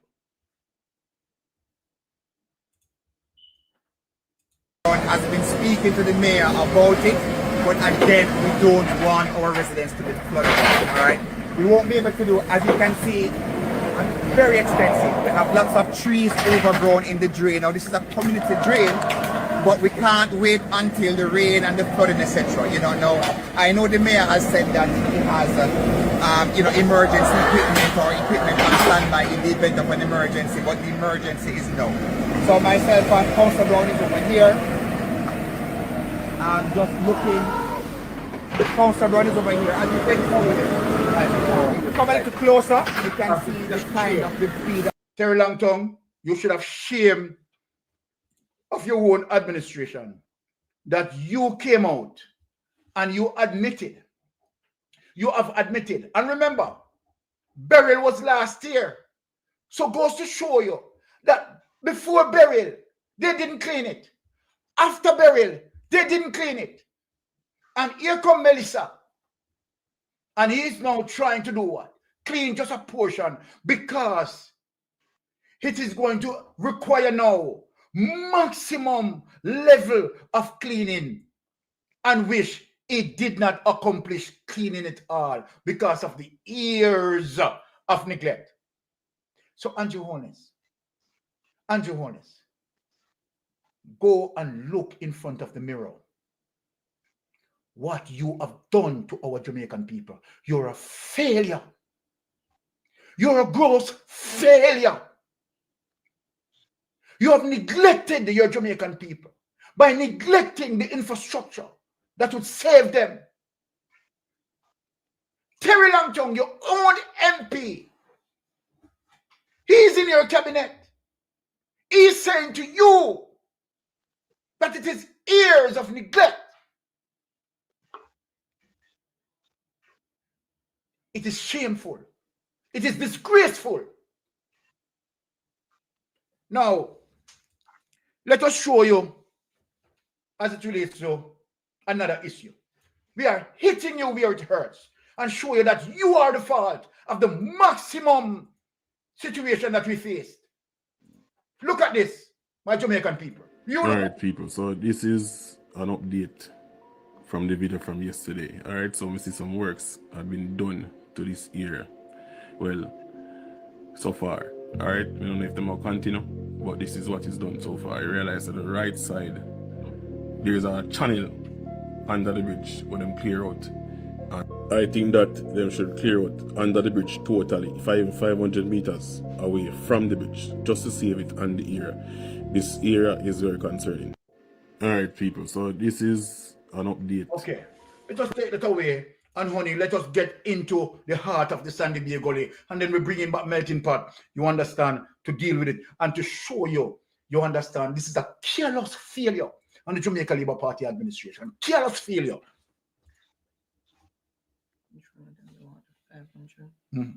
No, this one. Okay.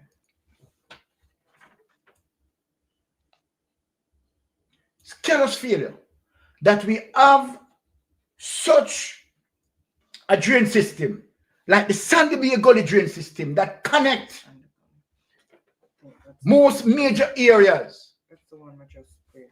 Right? That's the one I just played. Yes. And guess what? You have failed. And we show the evidence that you have not completely cleaned the area. Right? And the years of neglect. Now look at this now, people. Let us show you this. This is what, let me show you the evidence, people, which is, it's just shameful. Shameful. Now, this is what is reading here. October 27, 2025. 500 truckloads of silt removed from Sandy Gully.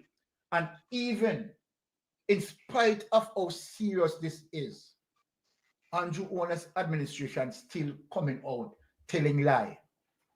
Andrew Honest, you have not removed 500 truckloads from the Sandy Gully. Oh my God. Why can't you recognize that you are dealing with a crisis and speak truth, sir? Andrew Honest, you have not taken out 500 truckloads of silt out of the Sandy Bay Gully region. And this is how serious it is. You continue to lie. Now, let us read into this.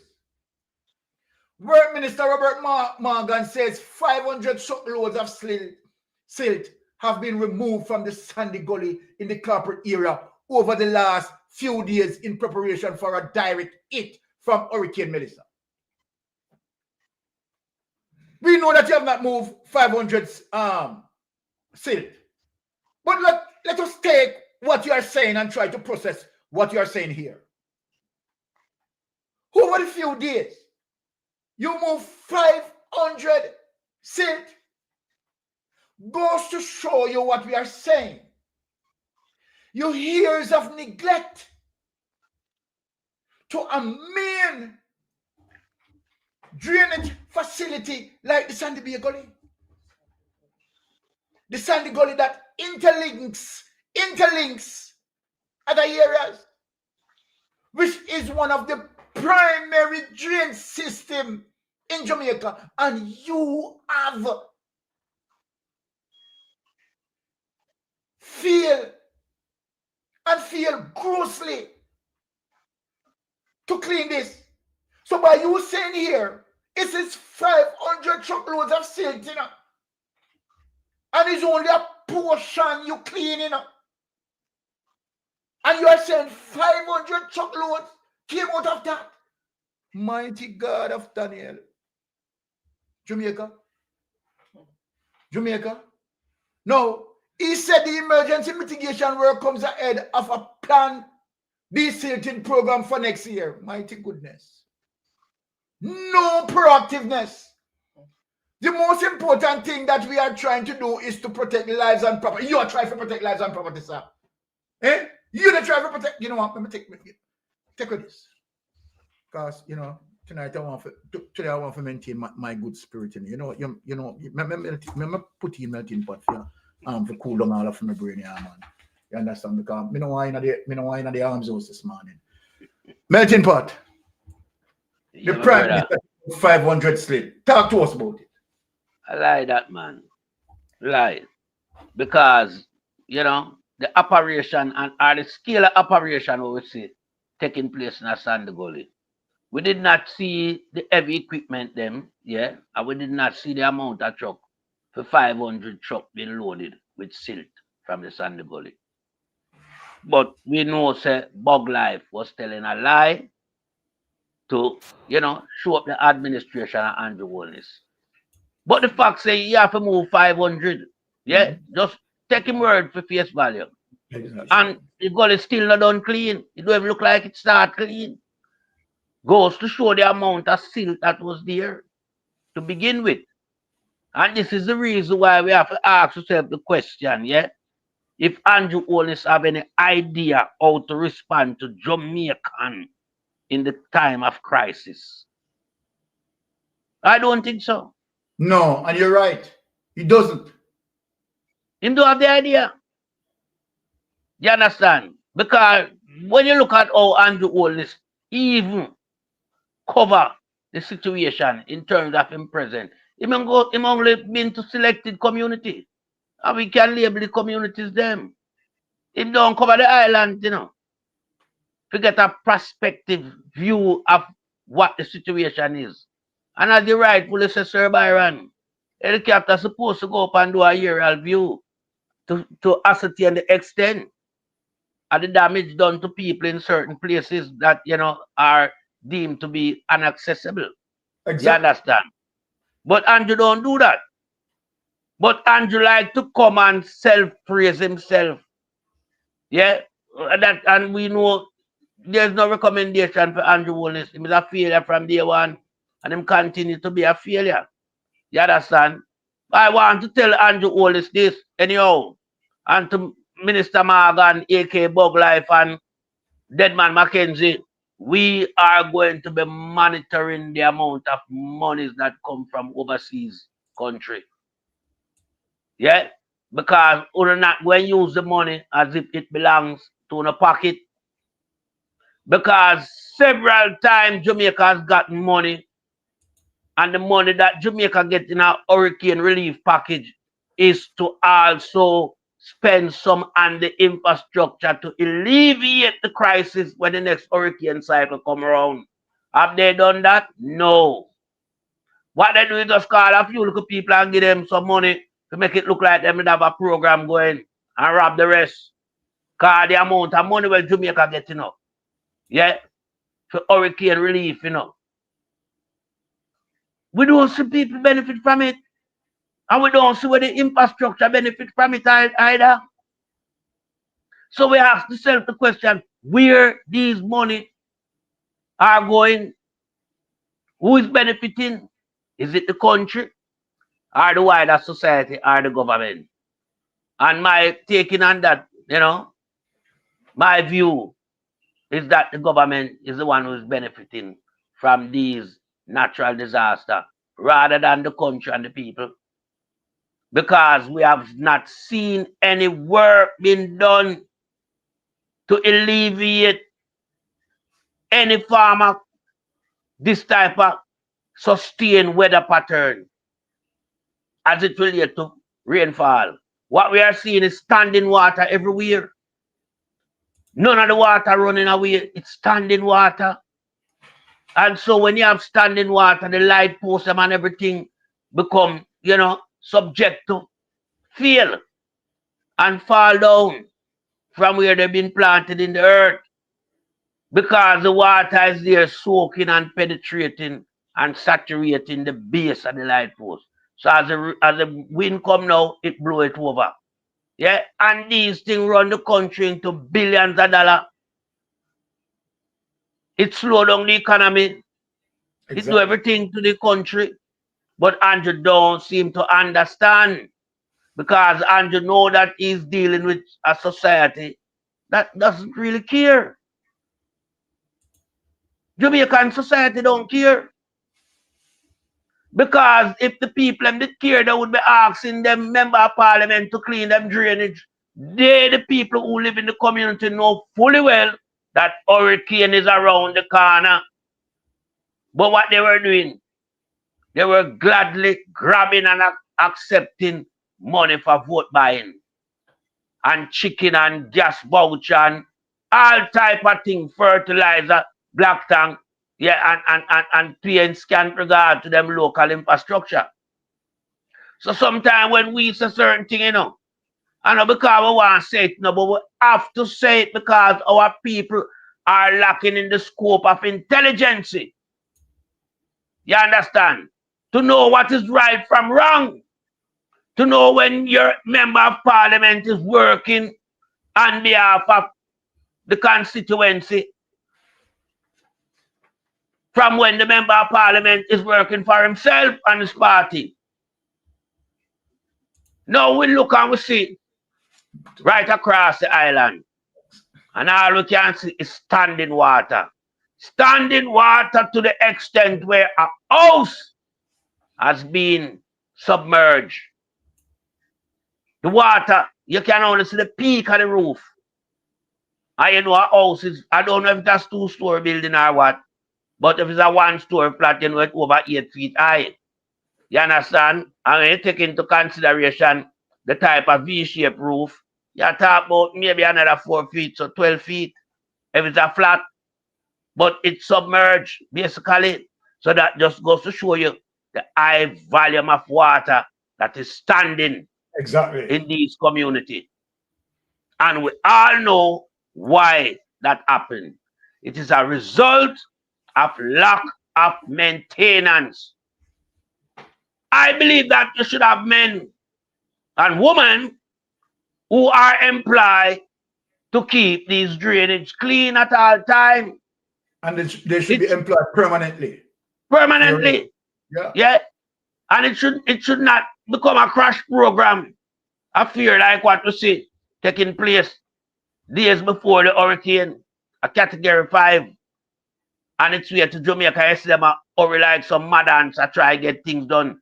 Things cannot be done like that. Things have to be done the right and proper way, so that the government can show himself to be, you know, in our favorable ratings. But with Andrew Wallace coming out self-praising himself because him know him have to do that to gain some form of credibility, but him can't get it from the majority.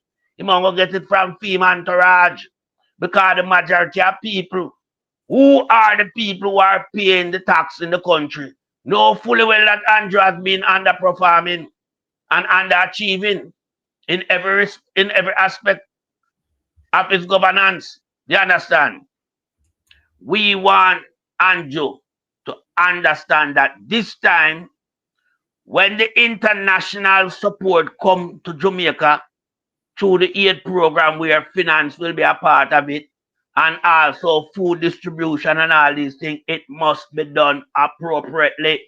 Exactly. It cannot be done on a partisan basis. Yes? And we want to see the money go into the infrastructure to clean up and to put in new drainage, because Jamaica hasn't done any assessment as to how, you know, and where new drainage is needed. When you continue to build out a country, you know, automatically your water channel changes, you know. Now we need the expertise now to be a part of the new changes that will have to take place, because it cannot be like what we see. Some new changes have to be put in place now to ascertain the way when the rain fall, which way the water need to go now. So you have to go add more gully, yes, you have to add more drainage, and you have to make sure most of them keep clean at all time. It have to be a common consensus now between ADPEM, NEPA, and solid waste and the local government. Them now have to come, yeah, and work in tandem to make sure know that the local infrastructure right across the entire length and breadth of Jamaica is being maintained properly, and where it needs to be built, it is built. Exactly. You can't be relying on the system that is there 20, 30 years ago and saying that you're developing a country. As you develop, you have to put in new measures to combat these type of, catastrophe, disaster that we see occurring. You understand? So Andrew Wallace, make sure this time, the money can't spend on your luxury life and lifestyle, and your friend them, All the money coming into Jamaica must be given up, must be accounted for. And we need to see the work, start as soon as the water subside. We want to see the Jamaican people put to work. The mason, them need to come out now and start build. The local contractor, them need to get work now because we see a lot of damage. And it's a national crisis. And so the government have to undertake most of the responsibility as it relates to cleaning up program, and make sure that some new, drainage, start to work on where and when to build them and build them quickly. Because we have to prepare for the next one coming. The road them completely have to overall. Can't be no patching. I don't know you're going to go about doing that. But I know you waste 45 billion the other day. You waste 45 billion. So willful waste make woeful want. Now you want it to do the road then to look good. So you will have to find a way out. Because you said the economy is the strongest since 1962, Right? And you say everything good in Jamaica. I hear you telling the people I'm saying within 2 days in an interview with CNN or Fox, one of those international media, that you say in 2 days things will be up and running. I don't know where you get that in your head. This is how I know you don't have no idea what you're dealing with. Exactly. As a prime minister, you lack knowledge of the country. I don't think you even know about the country. You don't. Because if you did, then you would be saying you would be up and running in 2 days. This probably will be a 2 week. I know. He's right. This probably will take 2 weeks before we can even start to see any semblance of changes. Yeah. And I know the interviewer must be laughing and asking himself if this man is a miracle worker. How on earth Andrew can take 2 days and put back the country? Up and running in 2 days. That is what he wants. The one is doing, How on earth? Crazy. So if Andrew not sick in his head, something wrong. Andrew sick in his head. And all who run him like nasty bug life, sick in him body right through. No part time, no good. You understand? Because when bug life now, nasty bug life, come and I tell people, say them take out 500 truckload of silt from Sandy Gully, but I know Sandy Gully don't look like it's start clean. When you look on the bridge down at Riverton City and see how high the dirt bank is, it almost a touch the road surface. But this is not clean. Based on our last sighting of it, it don't clean. Them cut to the right hand side to make a water channel. So I don't know what happened to that bridge, but that bridge, a ferry, is subjected to even get washed away. I don't know if it has, but that's what they're probably waiting on for the bridge to wash away so them can get some money for thief.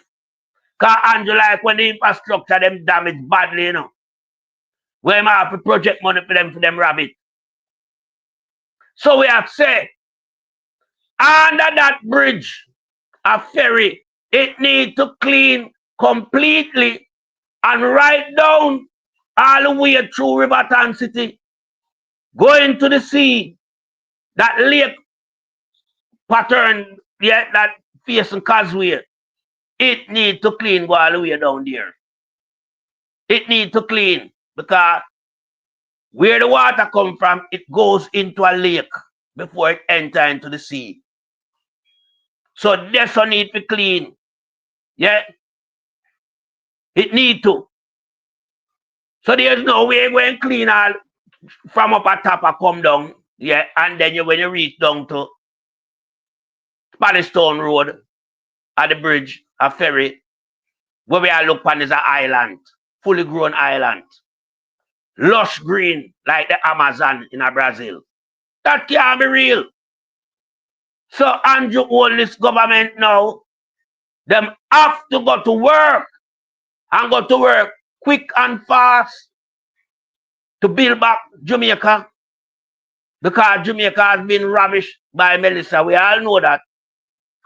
And it's a result of the lack of work being done by Andrew Wallace administration from 2016. These guys are been having a wheel of a time and coming out and giving themselves some, enormous amount of increase in salary package and talking about it will make them work. Well, here is the failure now, because we see them wasn't working even after them get the increase. Them are sleeping on the job and relaxing on the job. But I think that all these ministry and these ministers who's, front the ministry would have gone to work based on the high level of increase for them get after the pandemic. You understand? So we not see no work done by Andrew Wallace. Andrew Wallace to stop come out and, give himself grade such as -A. Because Andrew, right now, they're on the alphabet, Your grade we can't find at the alphabet. Some of you know where you're -0. So your thing is not alphabetical, your thing is numerical. So you're -0. And I yield back the floor to my brother. All right. Blessings, my brother, Melting Pot. Now, what we are going to show them as it relates to Andrew Wallace grading himself, right, in a time like this when he's supposed to, his main focus should be, right, how we can, assist the most vulnerable in terms of this situation. People who cannot be accessed. How can they gain access to those people, right? To be aware of what is happening with those people. Now, when we look on the shelter, because in terms of the matrix that I'm providing him, you understand, to grade him, right? He failed on the drainage system. Now let us look on shelter. Right, as Julius, one of our matrix that we are using to grade the performance. Now let us shift now from drainage to shelter and see how Andrew Wallace graded as Julius to shelter. For me again, off the alphabet. You understand? Another Z, another -Z. Now look at this, people. Complaints about inadequate resource at shelters.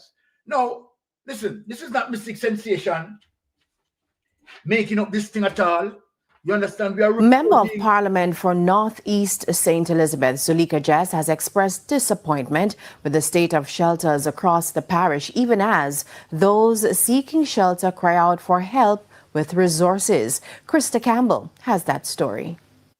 As Melissa inched closer to Jamaica and the severity of her threat became apparent, residents of St. Elizabeth started to make their way to emergency shelters across the parish. We caught up with some who said they've been at the Santa Cruz Primary School since Sunday. Give thanks to the government for heads up, like we know what going on, because we don't know disaster and something happen to people and things. So let's give thanks and praise to we under the shelter, So here we are going. We want to look here. We want some little bed for some little elder people and no bed and something there, and some other people and the younger one them. Some of we got a little bed still, yes, but we want more bed, And more little food, little water and stuff. We don't know nothing. Pure water. I mean, I'm medicine arthritis. I mean, medication. I mean, arthritis. So if you run from a shelter because food or that shelter, you get to eat. Nothing. There's a clearance there, bed, palm, dirt. Mr. Woman, they lie down right on the car. And I'm dead for hungry. Me not get nothing. I just me have my things and family yard, nothing. Me paying up me cable walk this man. Black River Mayor Richard Solomon responded. We would have encouraged persons to bring along whatever it is that they can. We make special provision for persons who are homeless. We get the report from the manager and we hear the situation and we are in dialogue in terms of getting some more supplies for them there. But for Member of Parliament for Northeast St. Elizabeth, Zuleika Jess, the situation is disappointing. Yesterday, for example, when I checked on shelters in Thornton and Quickstep, they were without beds, they were without cots, blankets, etc. I had to make contact with the local parish council, and thankfully the mayor was quite responsive and gave us an assurance that supplies would be sent over to those shelters. The councillor, Champion Myers for Thornton Primary School Shelter, actually did quite a bit of heavy lifting in order to get the material in the form of cots and blankets and other flashlights and so forth made available to the shelter, because the council indicated that they didn't have any flashlights for the shelter manager, they didn't have any water boots, etc. So we've had to step in and try and assist as best as we can. As the Member of Parliament, it is not my responsibility to find cots or beds or blankets, but I have been trying my very best to see how we can assist the process by reaching out to the relevant authorities. I have personally delivered food packages to some of the shelters, even though, again, it's not my responsibility to do so. By 3 o'clock Monday afternoon, only 6 persons sought refuge at the Braze River Community Center. That shelter had ample supplies of bedding, food, and water, but it has no windows. At the Grosmond Bridge in Braze River, we saw a stick placed in the road to warn motorists of its deteriorating condition. The bridge connects the communities of Balaclava, Elim, Siloa, and even Manchester in the north. The government had promised to fix it from 2017, but with that yet to materialize, residents fear the worst for the structure. Now, the mayor says as Hurricane Melissa gets closer to making landfall in the parish, the focus is now on getting persons in vulnerable areas to evacuate before it is too late.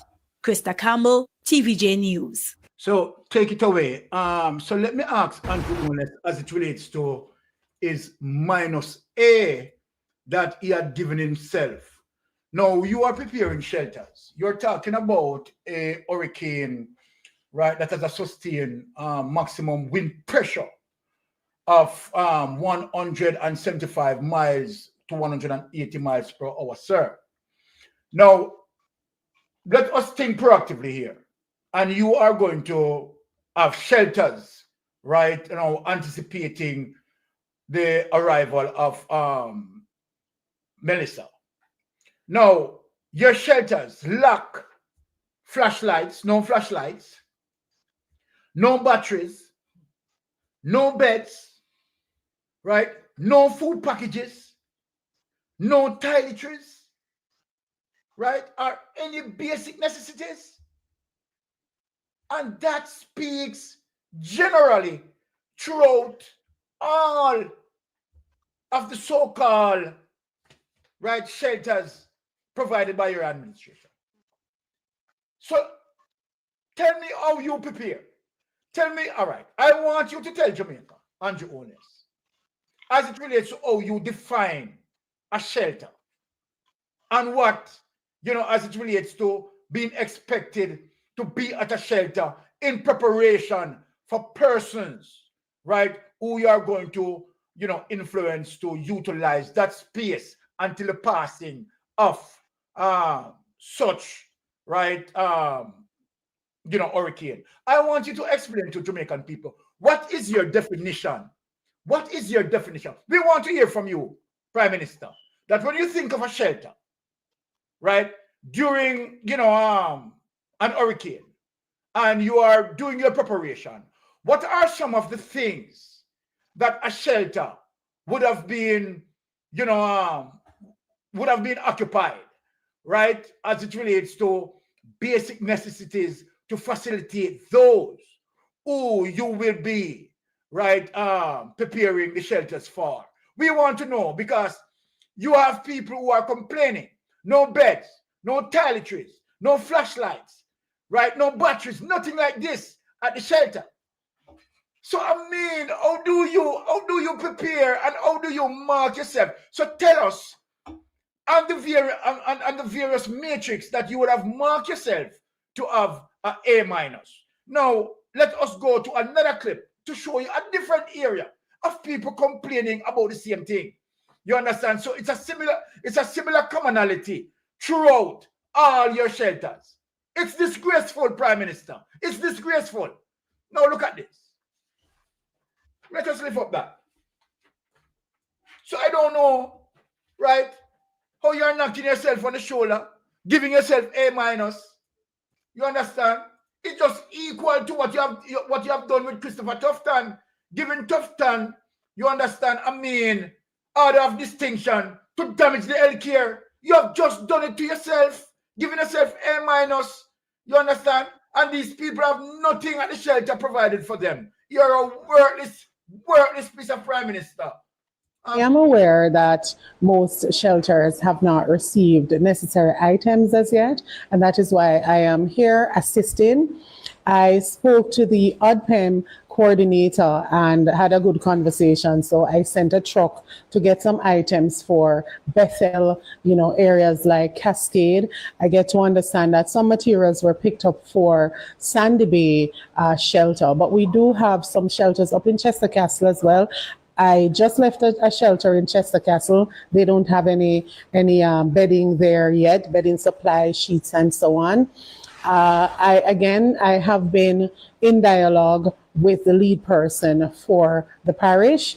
The supplies are short though, and it is important that the general public knows this, that it is not because the councillors or members of parliament, don't want to assist them some more, but we're doing as much as we can collectively together as councillors and members of parliament. So we are getting involved, getting some materials on our own. I am here at Bethel, and it is the school that has stepped up and loaned some bedding, I get to understand.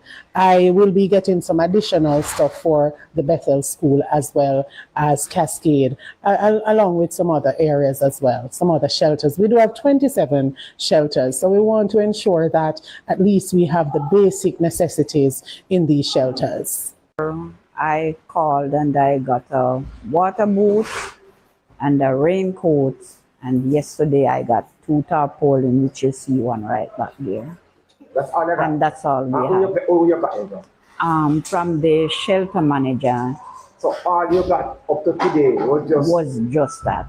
I called them this morning and let them know that there are people here with me, and they said they would try to get some assistance by bringing food or bedding, but I haven't seen them as yet. And how many families are here? It's 3 different families. 3 different families. And you're expecting a lot more? Yes, because one family come and said where they are living in, I must expect them to come tonight. Now take this away. Right? Now take this away. So this is the gross failure. And you are going to tell me, let me talk about PSOJ. Right? So PSOJ, you couldn't offer a little assistance. This is a space where you are making most of your monies. Right? From even some of the very same people who are, and the benefits that you are getting from some of these same people who working from many of the PSOJ's institutions. Particularly where Brian Jardim is concerned, Wolipa hotel work has been affected in a Brian Jardim. Right? What is your contribution as it relates to, assist, you understand, persons who are staying in the shelters, like, food and so forth and so forth. Right? These are people who build you up for the years and make you rich. Right? Did you, PSOJ, right? Couldn't do anything to facilitate, right, the shelters as it relates to provide, adequate, right, and meaningful basic necessities. Come on, it's a failure. It's a failure. So you are only here to scrape and get what you can get, right, from the country. Not here to help, right? Where is the help coming from the PSOJ? Where is the help coming from the PSOJ, right? Where PSOJ now should work in tandem with government in terms of a crisis like this, right? And where if the government have a shortfall in terms of coming up with certain basic necessities that's supposed to put into the shelter, PSOJ couldn't come in and balance the thing out. You understand? Come on. Most of the people who are affected worked within the PSOJ institutions. Brian Jordan, you understand? You are sitting on the board of the PSOJ. Not only that, you sit on the board of the PSOJ, right? Stewards sit on the board of the PSOJ, you understand, and the tourist board. You guys can't do anything, right? To say, well, okay, if we are going to prepare shelters, you understand, prepare shelters in a very adequate way so that when people are there, at least you can comfort them for the period of time that they have been there. You don't know when, right, as it relates to how long these people will be utilizing those shelters as a result of the impact on their lives. So what the people them must do? Stay there indefinitely. You understand? And can't find food. Come on. Come on. A lot of places are not even accessible. So then how do you prepare these shelters? The government need to define that, okay, when we talk about preparing shelters, what we're supposed to have at the shelters, we're supposed to have, you know, might be a few little beddings, whatever you call beddings, right? Toiletries, right? Basic necessities, basic food items like stuff, you know, beef or whatever, you understand, can provide, you understand, for people during the period of time or to anticipate the passing of a hurricane, whatever the hurricane is. Right? So then what sort of shelter that you are? So here again, Prime Minister, your administration is a failure right here. Is a failure right here. Now, Melting Pot, what is your say? What is your say on shelter? That is the matrix that we are under, shelter. What is your say on that? Well, we haven't seen any shelter in a great proportion in terms of what it has to facilitate to the people who, you know, seek shelter in these buildings. Because some of these shelters, fancy brick, yeah, it still, you know, don't protect them from the high velocity of the wind, yeah. So those people inside those buildings are very cold, yeah. Then there's no mattress, yeah, because I would expect when you're preparing a shelter, you know, you put in mattress, you put in sanitary, yeah, and you put in food, basic food things, you know, like snack and tin things and water and all these things. That, you know, is the foundation of which you would, you know, set up a shelter. Because a shelter, you know, is the most vulnerable people it going to cater for. And people have ageable, you know, number. Yeah. And you can't expect grandma to come and sleep on a desktop or the flooring at the school. So at least even 10 single mattress or double mattress, you put them in there. I mean, the PSOJ need to play them part as well. Grace Kennedy, all these companies, Lasco and all them places, supposed to chip in. Yeah. And we're not seeing them doing anything. And these are people, some of the people who work for them Melting Pot, work for the Exactly. work for the various institutions. Yes. You know, I mean, we know that PSOJ don't really help in these causes, you know. Them rely upon outside intervention like funding from government or the diaspora. The local PSOJ, them a failure. And this is why we have concern when our Grace Kennedy get so much billions of dollars right off. You understand? Because Why? that could contribute now to some social programs that could help out the taxpayers as well. Exactly. You understand? So when Grace Kennedy get tax waiver and all these things, yeah, we don't support them things because we don't see what Grace Kennedy do. We don't see Lasco. We not enough of them company when in Jamaica them don't hear the people them in the crisis period. Exactly. Yeah, them just sit back and wait for doing a country and diaspora. And that's the thing there. Yeah, the government now have nothing in place, you know. The government now have a warehouse where it keeps certain things where it distribute island wide, you know. And I think that needs to be built and Yes, stock with you're right, mattress my and all people. these things. Yeah, you need to have an island or maybe 3 of them. Cornwall, Middlesex, and Surrey. Exactly. 1 each. You understand? Where you know, sir, that's all the thing them store when hurricane time come. Those equipment will be taken from those holding area and dispersed within the shelters. Them. Well said. Well said. We have to move in that direction now. Yeah? Because it don't make sense to tell people to go in a school, go shelter, you know. But when them dead so, them uncomfortable. Water coming upon them cold, Nothing them to now sleep have nowhere comfortable to sleep on, and them maroon, them hungry, them now have nothing.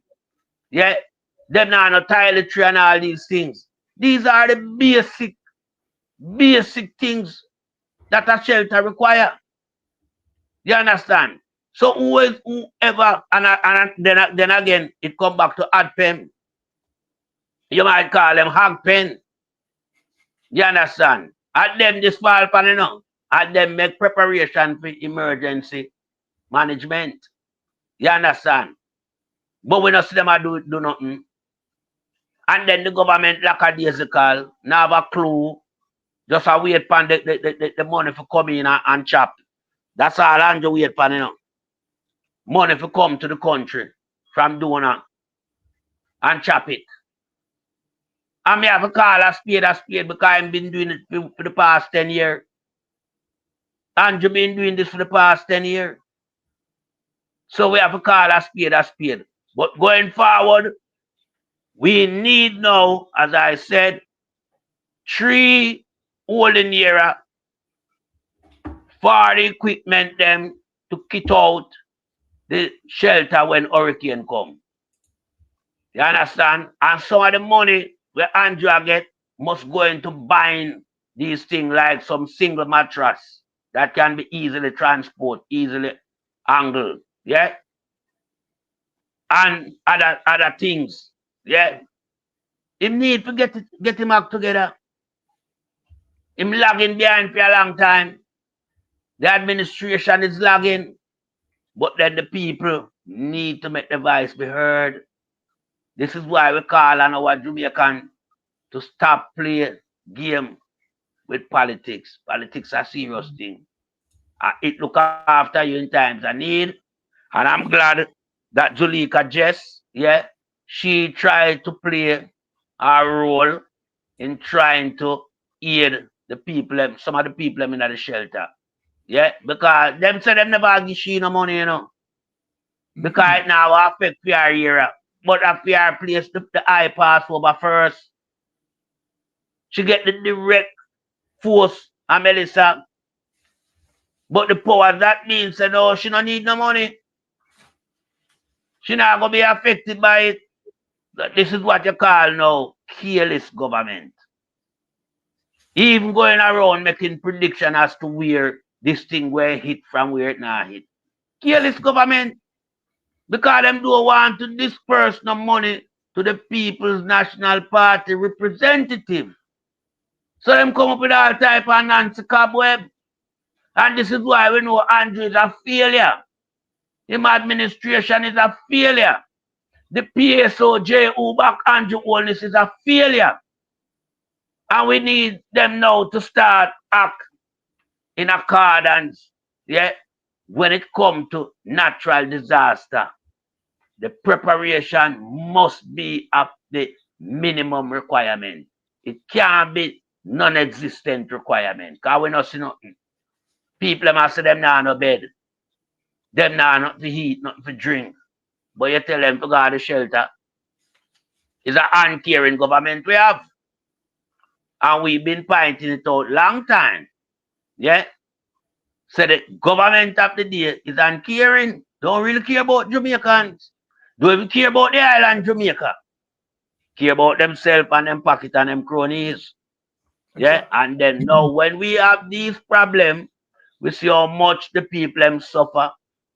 You're seeing some people who have worked for several decades to build the country now can't even get a little pittance from the country as it relates to the government.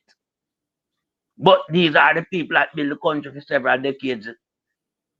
Them reach a stage in their life where, you know, age take the toll upon them. But when it comes to senior citizen and a program to look about the senior citizen, this government don't have that on them agenda. This government will more go around and help the young, strong-hearted Jamaican them and neglect the senior citizens them, expect them to sleep on cold concrete or tough desktop. Yeah, it can't be like that. So Andrew, take it from melting pot.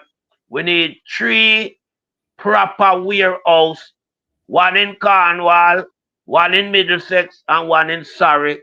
That must contain hurricane shelter relief equipment. Please and thanks. Yeah, I don't know you will use or utilize the money where you get. But I want you to pay special attention to this now because it will be much easier and more accessible to the parishes that get looked after when we have them crisis in Jamaica. We don't want not all the way from Kingston or then you say it no exist because everybody thinks everything come from Kingston. Yeah, because that's at the headquarters of the central government.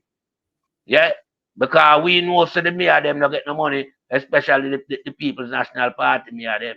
Yeah, so not them then at the parish council to hear the people them. So we want some center for build up proper center for build where you know them center there have host people in certain community. Yeah, it can't be just school alone, you know. You must have one where you build, where it contain all some little thing like all stove and all them thing there. Yeah, because I know people can't cook when hurricane come if them in a shelter. So them can't get a warm meal or some hot tea for drink and all these things. Because sometimes you don't know if it's a 1 and 2 day, but Andrew them always, you know, work off of the basis. So the storm will come 1 and 2 day and it gone. What in the eventuality we have a storm for all 4 days? All the people them survive. So it can't be about just taking the rain off of them, man. Come on, you have to do something better than that. Yeah? So going forward, build up 3 major points of distribution and build some proper shelter too. Proper shelter. I yield back the floor. All right. Thank you. Let me just for a few more minutes go to the next matrix that we grade Andrew Owners on, and again another failure. So that as it relates to shelter preparation, he failed miserably. Right? We know that. Okay, all right. As it relates to drainage, right? The drainage system in Jamaica, structural strengthening of those systems, Andrew Owners failed. Right? We talk about the preparation as it relates to shelter. He failed miserably. Let us look on garbage collection and dumping. Garbage collection and dumping, that is another very serious area. Again, where he also failed. Let us show the evidence as it relates to Andrew Owners, Jamaica Labour Party administration failure with these things. Now, let us get into NSWMA pushing for proper garbage disposal. And as we rush through these points, now here it is, evidence, and this is JIS, not Mystic Sensation. NASWMA pushing for proper garbage disposal practice, right? Now, if people were to religiously follow the old adage, cleanliness is next to godliness, then the ongoing problem of garbage being dumped into drains might not have existed. The dumping of garbage into drains and gullies has become a very serious problem, resulting in a number of hazards. And this is from 2005, where PJ Patterson has been warning about this. So I want to show the date too.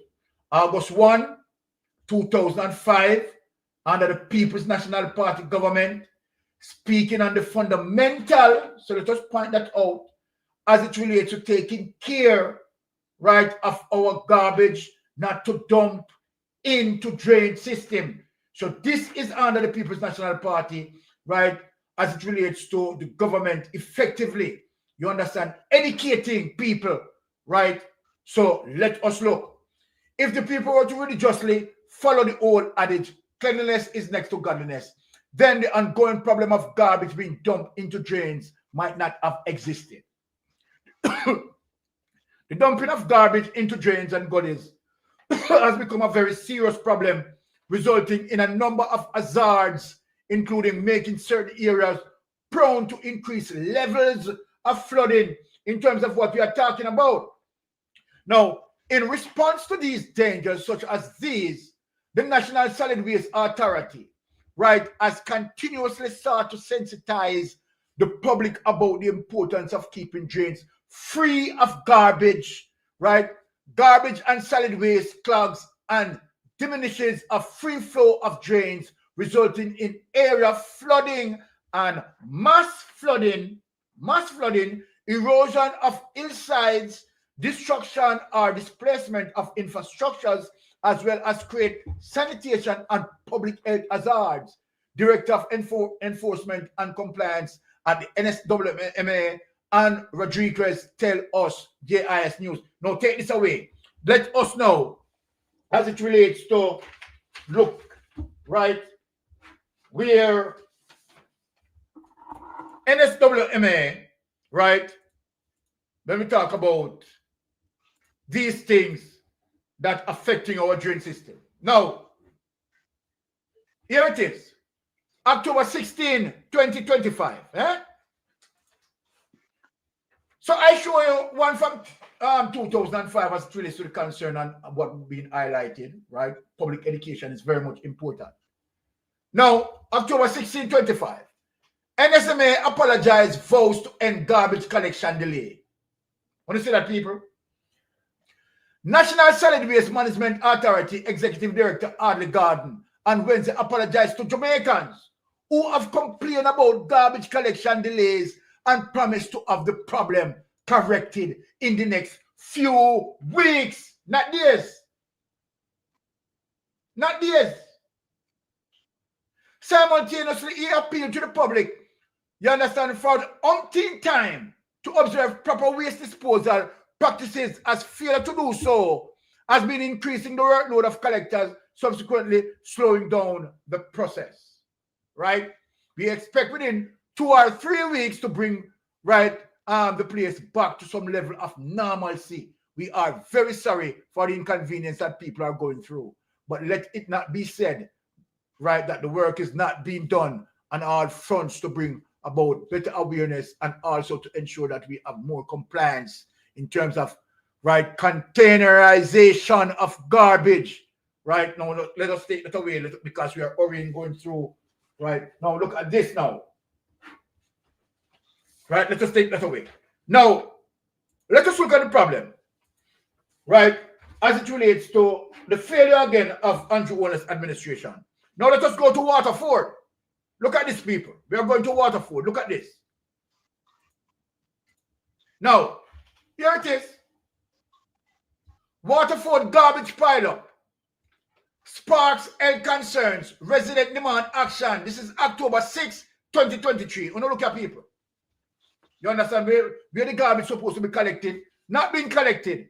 And as such, people take them, right, them dump them in all sort of culvert, dump them in water channels, dump them in gullies, you understand, contribute, right, to some of the powerful impact as it relates to the water overflowing, right, certain channels, and you understand, so that you see that the community being affected.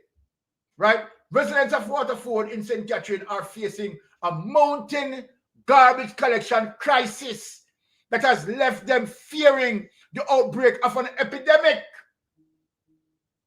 under the Jamaica Labour Party administration. They have directed the blame squarely at the National Solid Waste Management Authority for failing to collect household garbage for more than 3 weeks, people, leading to hazardous pileups throughout the community. Take that away, because we are hurrying. Now let us go to CVM television. Quick and fast.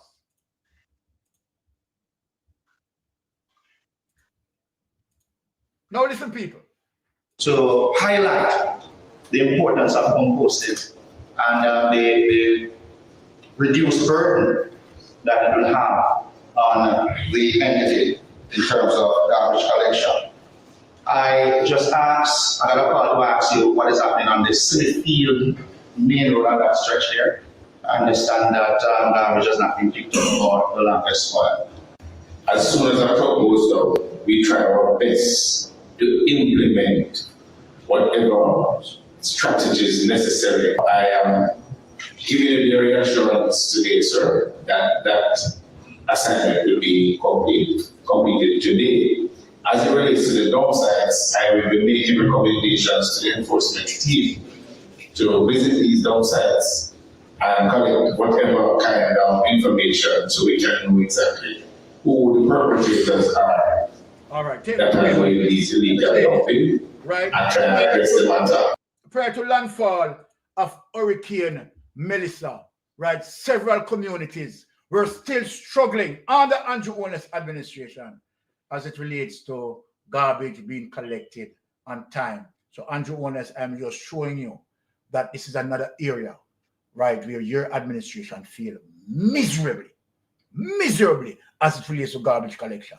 And so then when you see as it relates to the impact that meted out on the people, on the community, as a result of a Category 5 storm, right, going as maximum wind at 175 miles per hour to 180 miles per hour, right? Garbage that dump in gullies, dump in drains, dump in culverts, you understand? Also, right, assist in, water misdirected, high volume of water misdirected, you understand? Not able to go through these drainage system properly and now go on to the community, overflood the community, people lost property, right? Agricultural produce being damaged, and all sorts of things, the ripple effect that it have as it relates to poor policy position. And your government, your administration is not ensuring that all these things, you understand, being dealt with in a very effective way. And so again, we fail you. There is no letter on the alphabet that I can grade you on. So for right now, please take a Z minus. Let me have Melting Pot, right, close us off where that is concerned. Yes, and I mean, we have to look directly at the problem as it relates to garbage collection. Yeah. Now, garbage collection is essential for any country, anywhere in the world, whether third world, first world, second world, whatever world. Garbage collection is essential because garbage collection will reduce epidemic where health is concerned. Now, if you are going to have a, public discussion, yeah, and, people dumping garbage into gully, then you have to address that problem. How you address that problem?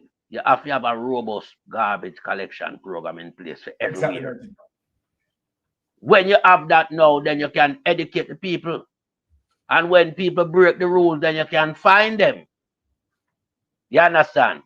But without we have a garbage collection that, exists in Jamaica, where people can make preparation and know fully well that the garbage will be collected on X day in X community, then you can't have the debate.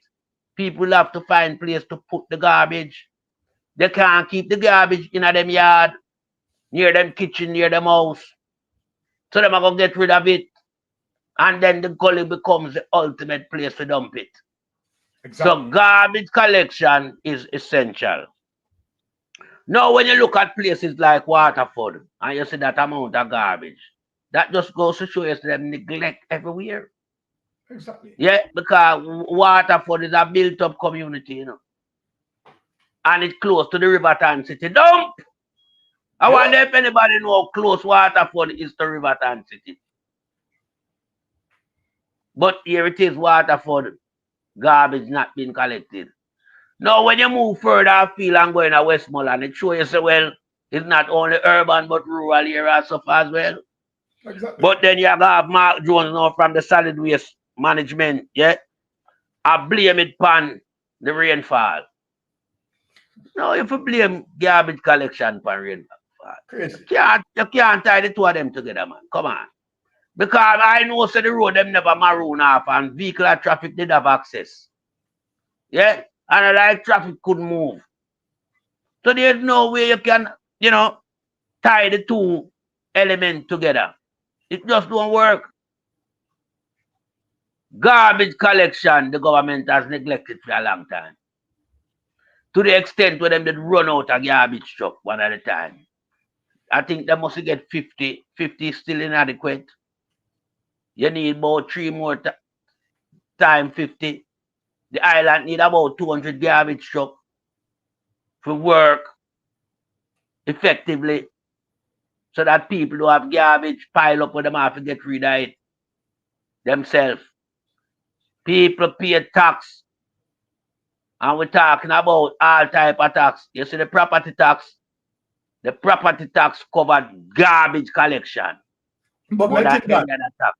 melting Yes, pot, my brother. melting pot, let me say something to you. When you look at Flatbridge melting pot, and you Yes. see the heap of tree limb and the heap of garbage that pile up on Flatbridge, you understand that also cause a factor in terms of, you know, not allowing the water free space to move and all Right. of that. Debris, high level of debris that dump into those gullies, it goes to concern, right? That that under Jamaica Labour Party administration, they have done nothing, you understand, to prevent these situations. Go ahead, sir. No, they have not. And you're perfectly right. They don't pay respect to garbage. They don't. And I mean, you know, anybody who fear and, you know, can speak the truth will speak it like we are. Yes.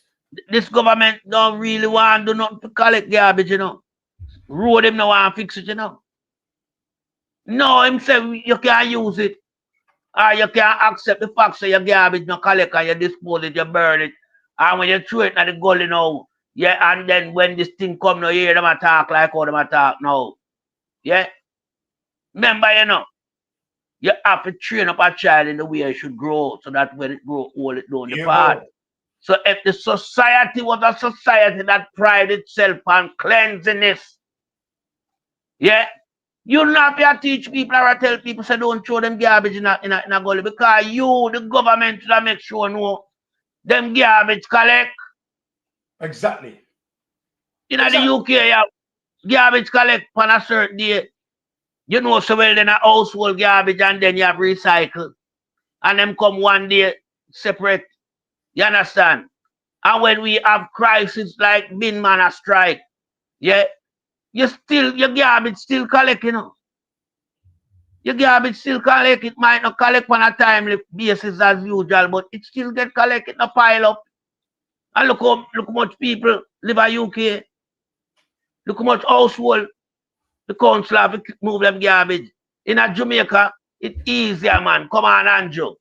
Andrew, when you have the 200 truck them are working at the backside business, you should have sent some go clean the city and the rural areas them and town. You're worthless. You're a worthless cutlass. Yeah, you don't good for Jamaica. You're good for yourself and your cronies, them the peer soldier and them member of parliament, them farm your cabinet. And my Jamaican people have to take sleep and mark that. What you see happen in Jamaica the past few days is a result of Andrew Holness' neglect of Jamaica as a country and Jamaican as people living in the country. Andrew does not care one iota about the country and the people. So all who want to acclaim him and celebrate him and praise him, we have our next guest coming. Because when disaster befall upon the island, that is when we realize so we're in a deep crisis as it relates to good governance not being exhibited over years upon years. And now people are suffering. When you look at the houses, them, about 90% of them flood out. 90. You understand? When you look at the infrastructure, the whole 100% of the infrastructure dilapidated and run down. Up to the Victoria Pier, yeah, retaining wall at the sea coast. That are rotten down Angela seat. Angela seat. Bush rat no seat and it in a film constituency. Local government minister, him can't see that. They no see the man, them no care about Jamaica, man. We have to pull the plug on them idiot government where we have in the country. We have to pull the plug. And we have to say enough is enough. Because we cannot allow a government to deteriorate the infrastructure in such a way that the infrastructure now cannot stand up to do the work what they're supposed to do. Because of failure on the government part and neglect on the government part for a decade. And I yield back the floor, my brother. Well, all right, Melting Pot. So that is where we are going to end the program, right, as it relates to these metrics that we provided, right, as it relates to Andrew Warner's failure, right, as it relates to responding to Hurricane Melissa, right? I mean, the drainage system, right, he fails there, right? When we go as it relates to, right, the shelter, right, again, he failed there. Garbage collection and dumping, right, again, he fails there. And coupled with that, right, that compound, right, the issue that we are seeing as it relates to the huge devastation that Jamaica experienced from, right, Hurricane Melissa, Category 5 storm with a maximum wind speed of over 180 miles per hour. Very powerful. So on the wind factor, right, we can't help it because obviously we had located in what we call a hurricane belt, right? And so then nature have to take its course in terms of what nature present to us and how we deal with it. However, as it relates to flooding, right, we can mitigate, right, the circumstances of strong policies, right, to strengthen our infrastructures, right, to make sure that we try to alleviate high volume of water that enter our channel space, right, to quickly move through those spaces. If they are, you know, limited in terms of height, can we dig them deeper and build them wider so that they hold more volume of water, dealing with, you understand, a maximum tropical system, a hurricane that, you know, that carried a wind speed of 180 miles per hour. How do we go forward in terms of the strategic thinking?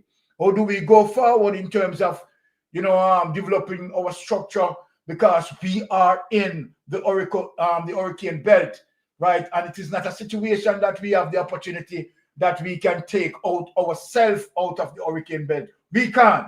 So what we have to do, right, as it relates to our political strategy and savviness, that we must find ways and means in terms of strengthening our structure, right, as it relates to our drainage system, educate our people as it relates to garbage processing, and again, also ensure that our government, right, stay on point in collecting the garbage when they are to be collected. That will help to prevent excess flooding, you understand, that will damage our communities and in extension damage agricultural land space. When we look on St. Elizabeth is the food basket of Jamaica, but oh my God, don't talk about food insecurity, because certainly while we are worrying, melting pot, while we are worrying about the infrastructures, and we are worrying about homes, and where we are worrying, and indeed we need to worry about these things. But when we think about food insecurity, melting pot, that is going to be another dilemma on Jamaica here. And that is a very serious situation that we need to look into in terms of our agricultural space being damaged. When I look into as it relates to the agricultural lands in St. Elizabeth, right, particularly in our banana walk, we have seen might be about 2 or 3 miles of that being flattened. Flattened, yeah. Being flattened. Yeah. So then Jamaica, we have serious problems, you know. Serious problems as to food insecurity. Yeah. Right? So that is a serious situation that, you know, also we have to deal with as it relates to you know, Hurricane Melissa. Relief. But let us speak Jamaican people before we get off here. Right? What is the strategy going forward as it relates to the aftermath of Melissa? We need bigger structures, right, to can hold more volume of water. We need our central drainage system, like Sandy Gully. The Sandy Gully. Thank you, melting pot. The Sandy Gully. You understand? Not only to be partially clean, right, in the and reacting to the fact that we have a hurricane. We need that the government must see it now, put in a program so that it can be continuously cleaning. So then, in the advent of a next storm, you don't have to be pulling out over 500 worth of truckload of silt. That is saying to Jamaican people that that area has been neglected as it relates to Andrew Holness administration. Right? And that is very bad. Now, not only that that area is neglected, it is something that speaks to the general situation of Jamaica as it relates to Andrew Holness administration, right? Neglected, you understand, most of the drainage infrastructures. And again, the education portion of that needs to educate people as it relates to the processing of their garbage. And on top of that, right, while we are talking about educating our people, the government has to ensure that they are dealing with the removal of garbage on time. So again, the government cannot be the factor that caused the problem and then trying to explain themselves out of the problem. Because let us deal with it. If the garbage have been collecting on time, then the garbage wouldn't be piled up. The people wouldn't be getting confused, taking the garbage, right, putting in drainage, putting in gullies, right, and create mayhem. And you're talking about over 10 years. You understand? As it relates to Andrew Holness administration. So let us speak the truth here, right, that this administration is a failure. So going forward, these are the recommendations that are to be done. Melting Pot mentioned something that is very, very, very important as it relates to a decentralized system. Not a one system, a decentralized system as it relates to, you understand, a storage area in Cornwall, a storage area in Middlesex, and a storage area in Surrey. So Cornwall storage area in terms of an hurricane developing, you understand, and that facility is supposed to provide for shelter. And so then that will be facilitated in terms of how entities, right, like Grace Kennedy's and the hotels and certain areas, you know, doing a payback, right, in society. Because these are the people, these are the communities that work in the very same institutions. And so then, you know, you want to make sure that, okay, all right, we are working together. You understand? We are participating in the economy. You understand? This is what we talk about democratic socialism, right? Equal rights and justice, equity amongst all. And people share within the burden of Jamaican economy. And so then we expect that private sector of Jamaica not only wanting to come and scrape, you understand, and making money, you understand, but not putting back into the economy. Because most of the monies that made by the hotels are not circulating in Jamaica, right? No, they are not circulating in Jamaica. So how much tourism is doing for Jamaican people, right? We don't want to get a bit diverted from the central topic, but we are talking about, you understand, when it comes to shelters, right? You know, people can, like the PSOJ, various institutions under the PSOJ, right? KFC, right? Grace Kennedy, right? You name it. You understand? Can facilitate in this process in terms of what Melton Pot talk about as it relates to having a storage facility, as it relates to hurricane emergency situation that have to deal with hurricane. You know, it is our suggestion from Mystic Sensation, right? People can, you know, if they agree with our suggestion, maybe they can pass it on to the government. You understand? The government can put a listening ears to it. You understand? Because at the end of the day, we are talking about we need to save lives, right? We need to protect food security, because people don't understand how critical and important that is in terms of preserving our agricultural space. And we have to protect our agricultural space as it relates to food security. I am not hearing anybody pushing out, right, hard on food security. Mainstream media need to speak about that, right? And so then it is important for the government again to make sure that drainage being clean, being preserved, and being more modernized to meet the current situation as it relates to a tropical depression that can now develop into a hurricane category 5 and seems like coming off the Richter scale to might be want to create a category 6. And so then how are we going to deal with it going forward?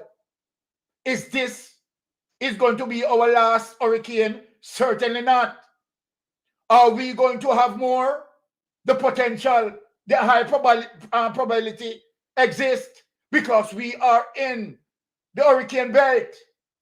And so then, of course, we have to now brace for future occurrences, not only this occurrence. So wake up, Jamaica. Wake up, Jamaica. This is one of the reasons why we can't have a corrupted government. This is one of the reasons why we have to do everything to eliminate ourselves, take away ourselves in terms of making sure we are voting for a government that dealing with the future development of Jamaica. I am glad and happy that the People's National Party opposition in Parliament holding them accountable.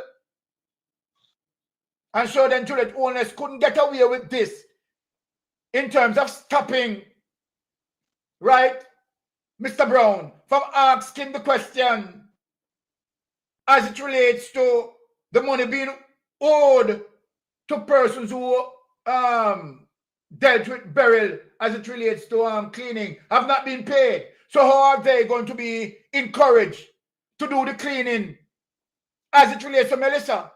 So now that you see that how critically important as it relates to that question that Mr. Brown wanted to attempt, and Juliet Owens put him down. Now that Juliet Owens can understand the consequence in terms of what Mr. Brown was only trying to do is to put the government in what we call a proactive mode and to act fast in correcting the wrong. Going forward, we need to now look on all, because Melissa had taught us several things. That one, make sure we have a proper drainage system to counter a high wind thrust of a hurricane, right? talking about a wind speed 175 to 180. Another thing that it taught us and taught every Jamaican, that the processing of your garbage is important to the safety of your own self and your community. Because you dumping a garbage into a culvert, right? Any channel, water channel, any gullies is detriment to you in the future for that overflow to come spilling over into your community, damage your community. Now you understand the ripple effect, the domino effect of your behavior. And your behavior, Jamaicans, we all, not only the government, we all have to take responsibility in doing that. And the government, let me talk about the government now. The government has to make sure that you are collecting garbage on time. Where is the taxpayers' money? Goes back to what I'm saying, that when you have a kleptocratic government, a corrupted government that's stealing away the money, affecting social programs that could develop the community and move our nation forward. This is the result of a corrupted government. Because entities not being adequately funded to do their task at hand, like the solid waste. Corruption, corruption, corruption. And for closing, let me say to Andrew Holness, don't believe that a Hurricane Melissa can keep us unfocused as it relates to rural read corruption, your corruption.